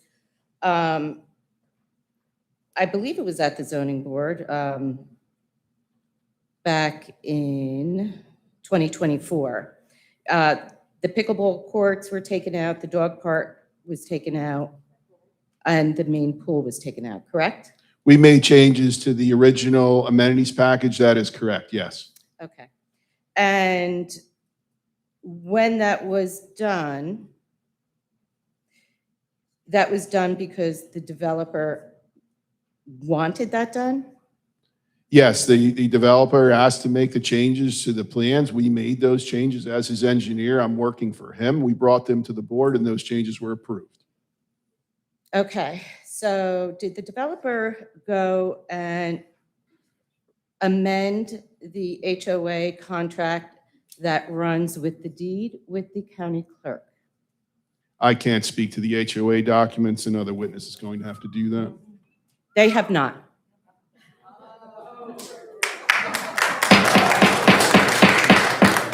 The rules go So for the- everybody. We've got to keep quiet. Ms. Hannum, continue. So, the undue process for a house of worship to be changed in the bylaws, that has to be done. Ms. but- Hannah, if you could just identify We the do have another document. witness that will testify that it has been done. It has So not been done. I'm not going to debate with All right. her. Ms. Jennings, let her finish, please. I went on today and I printed this today. It has not been entered with the Ocean County Clerk. Can you clarify for everyone what exactly? Yeah, yeah, but just have to identify the I document. am going to clarify that what I am holding in my hand is the master deed of Grand Harmony condominium entered with the Ocean County Clerk 9/18/2024.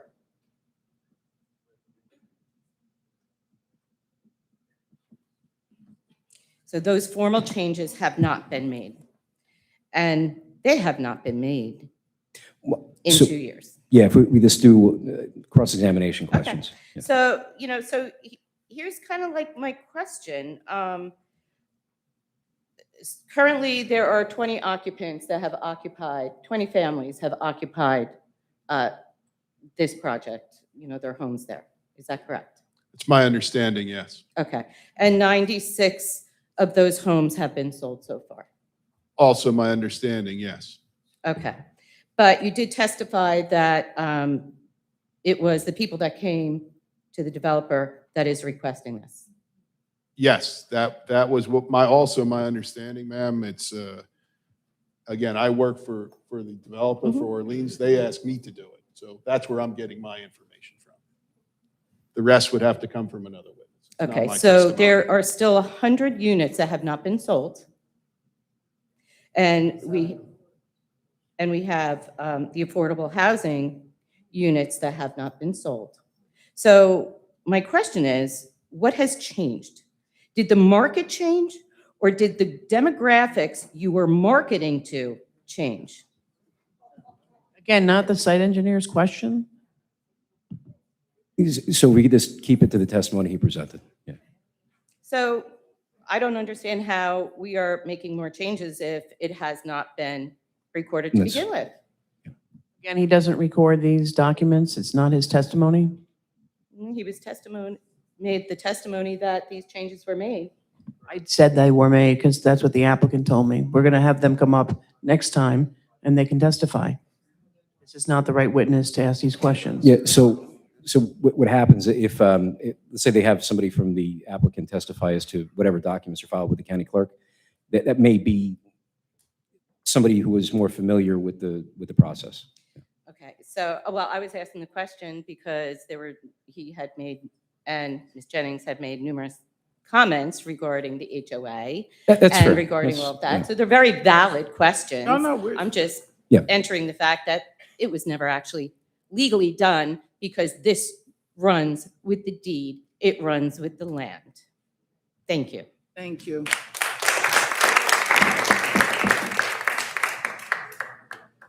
All right.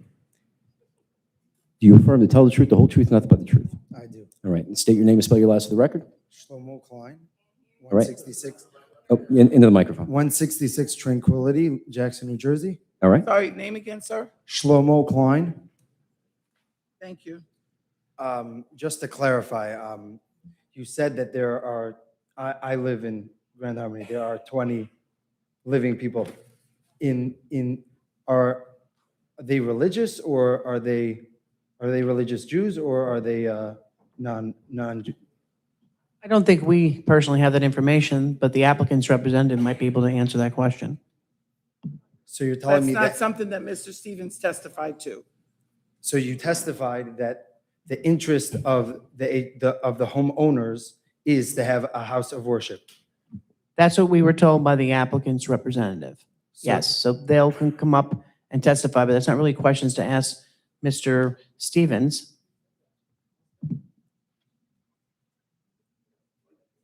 Just to be fair, you did say it.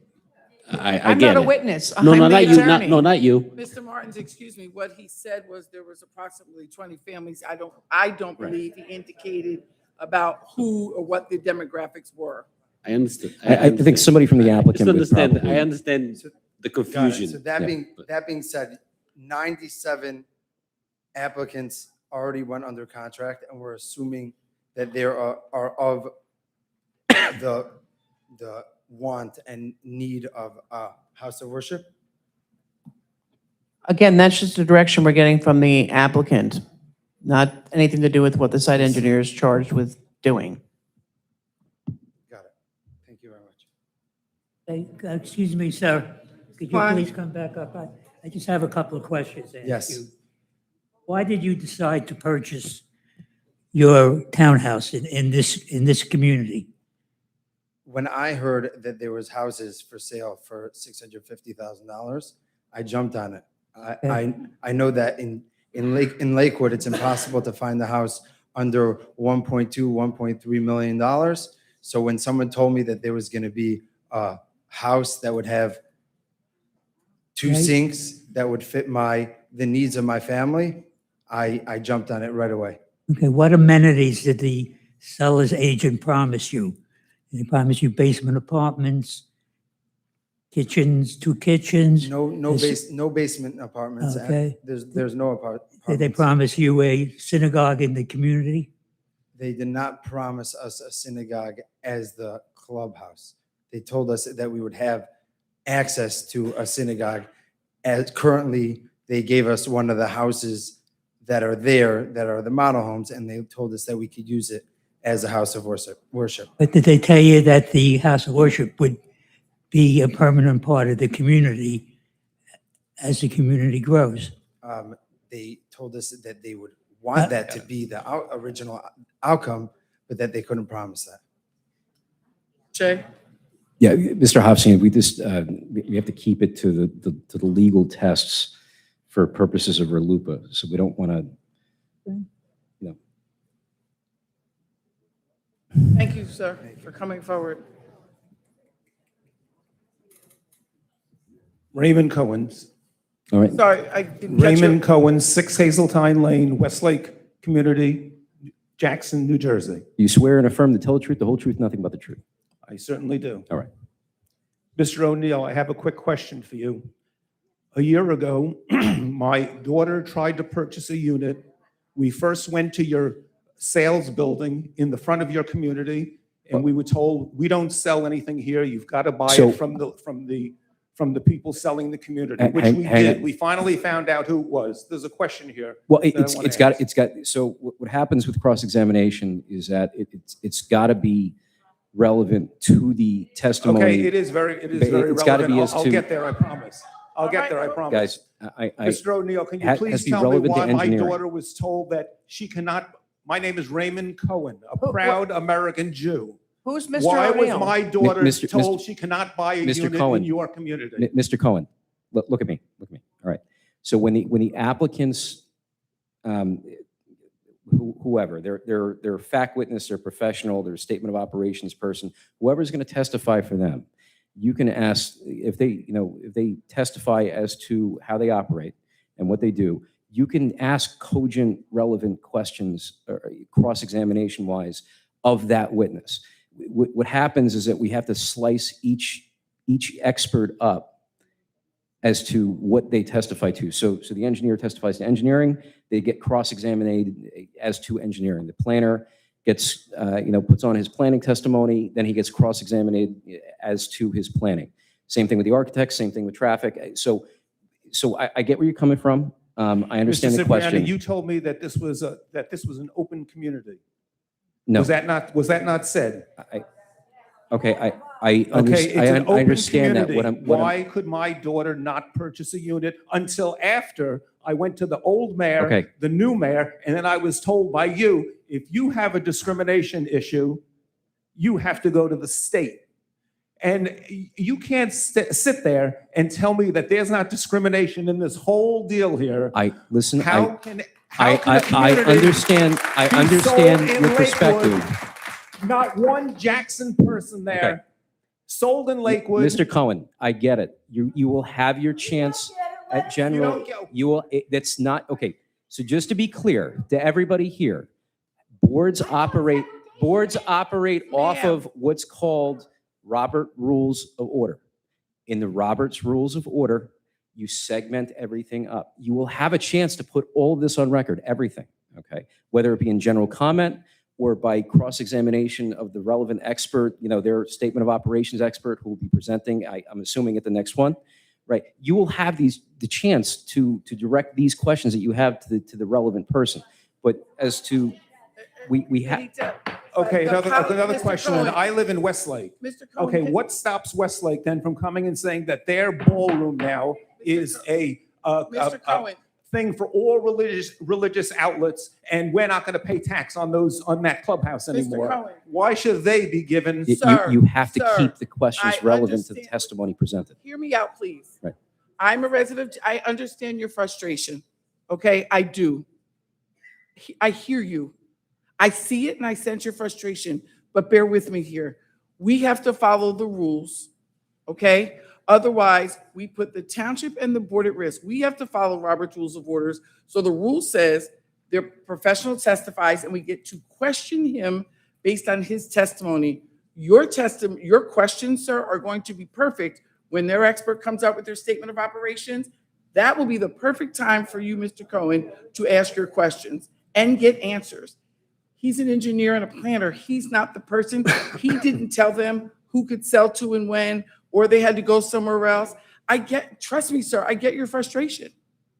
But this is not unfortunately for you, he's not the witness who can answer your question. So when we set a date to come back and they bring up their expert who testifies to their statement of operations and who testifies to how it was marketed and when and all those things, perfect timing for your questions. And ma'am, if you don't mind, I understand you're frustrated, but we are constrained too on how we have to run things. And I do apologize. I know it's frustrating to sit here all this time. I get it, but try to understand the constraints that we're under as well. Mr. Cohen, please, when it's time to come back, please make sure you are here. Okay, when will that be?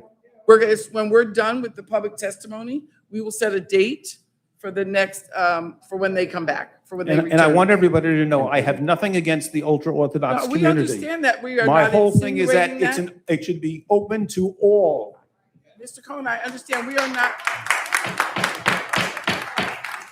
in no way did we insinuate that, sir. In no way. Yes. Give these three, and then we'll allow the three gentlemen who are standing, and then at the next, yes, sir, you're included. He turned around and looked back like, who, me? Sorry. So after these three gentlemen speak, we will close the public session. The attorneys and our zoning officer will set a date for them to return. And then you will know when you can come back and have your opportunity to cross-examine their other witnesses and make statements. Sir, thank you for your patience. All right. Do you swear? Yitzchak Petro. Should I spell my last name? Hang on one Give second. the last name for me. Petro. Okay. 22 Nature's Way, Lakewood, New Jersey. Do you swear or affirm to tell the truth, the whole truth, nothing? Yes. All right, please. Well, no, we've already done that, so you're good. Okay, first of all, I appreciate everybody's concern for the residents of Grand Harmony that we should have whatever we need. My question to you is that you agreed before that it's only about 20, like the 20 homeowners that moved in and maybe the 96 people that are under contract, that they're the ones who want the house of worship. My question to you is that everybody knows that there are hundreds of people from our community that want to buy these houses. These houses never reached the market. As soon as people heard of it, these houses were gone. They flew off the market. And everybody that's waiting to get these houses, every single one of them wants it to be a house of worship. With regard to the affordable housing, thousands of people of our community have put into the raffle, and most probably overwhelming So majority of them are if you could from our ask a majority. question, not a statement, But you have to right? So question So my question to you is, why are you agreeing that it's only the 20 people that are living there and maybe the 96 people that are under contract? It's every single person that will buy a sir, house in this that's- community is excuse gonna me. want a well, house of you worship. have to let him This answer. is never gonna reach Right. the market, these houses. As soon as they open up sales, they're all gonna be taken by people from our Excuse community. me. You have to let him Excuse answer. me. You have to Just let him the way answer. I spoke to Mr. Right. Cohen, I'm going to speak to you. I hear your frustration, but we just explained very clearly. And I apologize that I'm getting a little upset, but I'm tired of explaining the same thing. Mr. Shea was extremely clear. You can question on what was testified to. His testimony clearly, I'm a nerd, sir. I take copious notes. He clearly stated there are approximately 20 families currently living. Did he not? Yes, he did. 20 families currently living. Then Ms. Jennings stated it was the applicant who requested that they change from a clubhouse to a house of worship. Nobody stated everybody didn't want it. Those were not words he ever said. But So he we have agreed- to be very careful for a clear record, sir. So again, if you want to talk about who wants what and all those things, when we have a statement of operations person come, when they return, I would suggest you return at this time unless you have a specific question about his engineering testimony. But he testified and he made it as if it's not such a simple thing, and that he wasn't sure if all the residents would want it. Because But that's he's an not true. engineer. Everybody knows that all the Sir, residents Right, are going right. to want it. Sir, We're not he's an talking. engineer. Right. I'm not just. We're not sir, talking I'm about not- personal opinions right now. Hear me, please. Sure. I'm not disagreeing with you. All 100, and I guess it's 96 units, could actually be from your community. What I'm saying is, he is an engineer. He can't testify to that. I can't testify to that. Right. Okay, I understand. Yeah, I just Okay. wanted to clarify that because everybody's so concerned for our community, and I really appreciate everyone's concern. But if you're so concerned for our community, then this is what we want, and this is how the community is Right, going right. to But look. if you have based a on how it looks question, on if you have a paper. question to ask him, now's the time. That was my question. Thank you very much. Can I- appreciate it. was- You yeah. guys are great. Thank Can you I very ask much. you, can I ask you a question if I Sure. would? Yeah. What makes you so certain that the rest of the houses are going to be filled by your community? Excellent question. Can I answer that, please? Yeah, please. Yeah, that's why I asked Okay. it. Everybody knows that the houses in Grand Harmony never reached the market. As soon as people got word that there's going to be housing, there was a list. There's, I believe, 400 or 500 people on the list who want to get those houses. Everybody knows the houses were never on the market.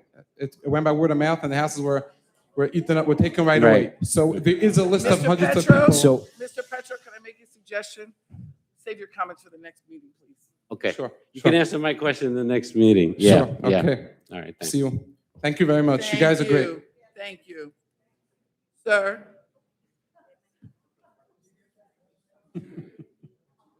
All right. You swear or affirm to tell the truth, the whole truth, and nothing but the truth. Yes. All right. Please state your name and spell your last for the record. My name is Tony Louisi. I live at 5 Turnbridge Court, Jackson, New Jersey. All right. Question I have, the clubhouse. What was the plans for the clubhouse and what were you going to have in there?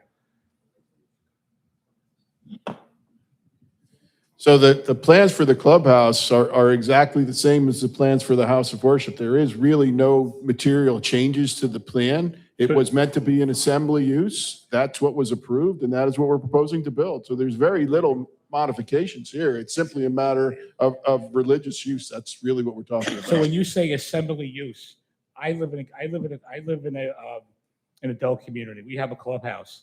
We have a ballroom. We have a card room. We have a pool room. What was going to be in the clubhouse there? We're going to have the architect will testify as to what the clubhouse looks like and what the proposed house of worship, and you will see they're very similar. But she's going to testify what's actually in the clubhouse. The other question I have, could I talk about the streets? Are the streets wide enough? You can ask questions of the engineer regarding the streets. Yeah. Wide enough? Are the streets wide enough if a car parks on the left side and the right side of the street? Would a fire truck be able to go by? So, yes, the streets here exceed what is required by the residential site improvement standards. I don't know what developments you're referring to in town. There are a few multifamily developments in town that have very narrow roads. This is not one of them. Okay, so there is ample space for. There is, yes, we exceed what we're required to have. Okay, and the other question, I don't know if you could answer this, but right now that site is still under construction, and you have people moving in there, and they have children. And I noticed that when the school bus stops there, the kids walk right across the street into where they live. Is that a safety issue that we need to worry about? And how do you give a CO? I know the township gives the CO to the residents that move in there, but how do you have it when you're still doing construction work? Yeah. So I'll talk about the process for a second and then let the applicant's expert testify to that. So what happens with these type of applications? You have the zoning board application. If it gets approved, what happens is then they have to meet all the outside agency approvals, DEP, Pineland sometimes, county soils, county planning board, traffic safety, fire, the whole 9 yards. Right? That's typically a year or two process. If they get all that, they submit for a zoning permit. If they complete the resolution compliance period, they go in for the zoning permit. Then they can take that zoning permit and bring it to the building department for a construction permit, and then it gets submitted to all the relevant sub-departments like electrical, plumbing, building, all that stuff. That's regulated by federal code.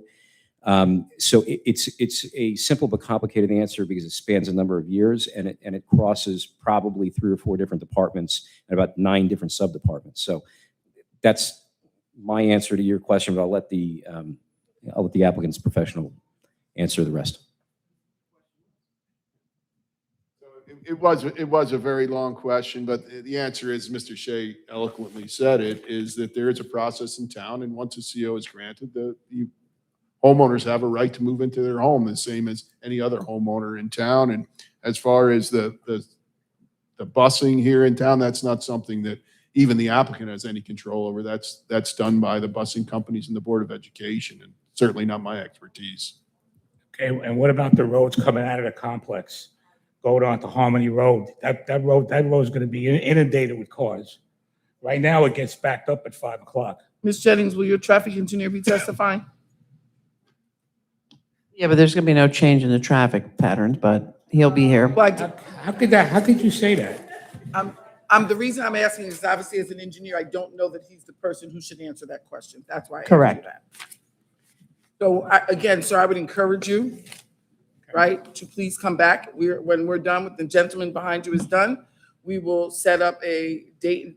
The time will stay the same, but a date for them to return. You can come back and question every other witness and then make comments at the end. Thank you. Okay, thank you for coming forward.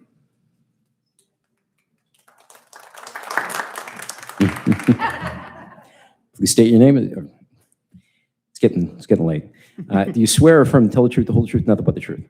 I do. All right, please state your name and spell your last for the record. Michael Cook, C-O-O-K, 1 Carlson Court in Jackson. All right? Right. I understand from the engineering standpoint that there's not a whole lot of change here. But one of my major concerns with this whole thing, and I have many, but one of them is traffic and parking. So I know in November 2024, when you came before the board, you were given a grant to expand the foothouse of the clubhouse. At that time, it was stated that there would be no additional parking needed for 2 reasons. One, that the development was overparked as it was, and that the clubhouse was going to be for generally, basically private use only, while, if someone had a party, someone else could come in, but generally for private use, and the residents would be walking to it. Is this house of worship still going to be for private use of the residents only? And if so, how is that going to be enforced? So that's really a question of the architect who was going to talk about the operations, not the site engineer. Okay, and what about parking? Has parking been taken into account if this is not going to be a private entity to afford outside use, which will cause a shortage of parking? My concern is just the parking and overflow parking into side streets and neighboring streets is going to cause a problem within the community and side streets outside of it. So understood, and my testimony did speak to that. We analyzed the parking for this facility, and it does comply with the township's house of worship ordinance. I do have another question. You said that the concept behind the clubhouse, and it was stated before that that was part of a grand entrance coming into the community, and you said that it doesn't change anything. But I think you're looking at use versus appearance, and when you're talking about a grand entrance, people are looking at it as an appearance, not an appearance kind of thing, a use kind of thing. Looking, these are the amenities, and that's what was sold to the township to begin with. And this isn't what was originally sold to the township. We're going to have the architect talk about that because I believe there's little change to the grand entrance. Right, if you could formulate that in a question. I will as bring that opposed to back a- up when we get to the comments thing, because I think it bears a little bit more than just a It's- question. you just Because gotta I twist that a understand little the bit for a engineer, and I question. understand that he's limited on that aspect. I have one other question. This is more of a formality question. When you guys do another meeting, in order for, we received a letter for this meeting, is that same kind of letter going to be then be issued that for the dates of the next? No? Okay. Okay. We'll establish a meeting, a date this evening. Right, so what happens is we're going to establish another date. Just to reiterate, I would have the applicant take into consideration the verbiage of their notice. I know I brought it up in the beginning, I'm just reiterating it now, that's the applicant's decision. With that being said, there'll be a date certain as to when we're coming back. And one other thing, there is a change in traffic patterns, by the way. Absolutely there is. 100%. Thank you. Thank you so much for coming forward.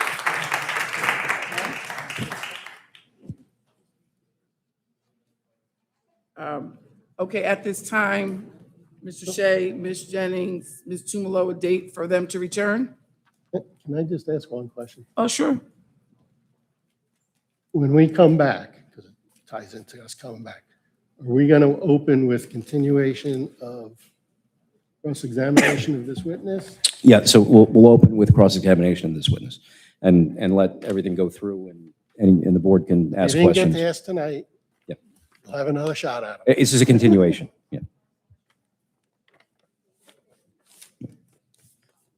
We have a date? Does the applicant have any requests for a date?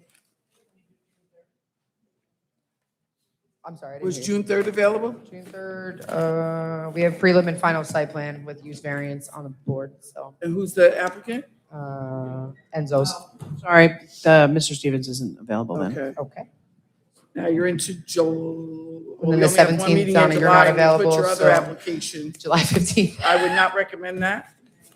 Yeah, All right, especially because it's so reorg. August. We don't have those dates yet. We won't have them till reorg. That's Well, okay. then carry it to the July meeting, but we'll carry it Then, further. right, so we'll put it on the agenda for the July meeting, and then as we get closer, I'm sorry. Yeah, Mr. Shea? I will not be available on the 15th, but if you want to carry it, we could just, the board can.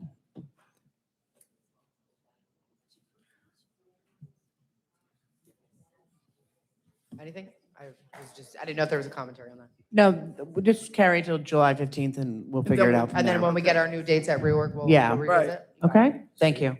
All right. Go ahead, Well, Mr. Shea. I'm not available on July 15th, just, I'm not in the state, just so that. We understand. Yeah, Yeah. okay, all right. I think we need to make the residents aware of what. Right, so just to be clear, what's going to happen is that this application is going to be carried to July 15th. At that point in time, the board will reschedule this application to a further date and time, probably within the next month or so. I was to say, Right. let me just explain, let me interject here. The reason why we're doing that, I know it probably sounds crazy. We're talking about following orders.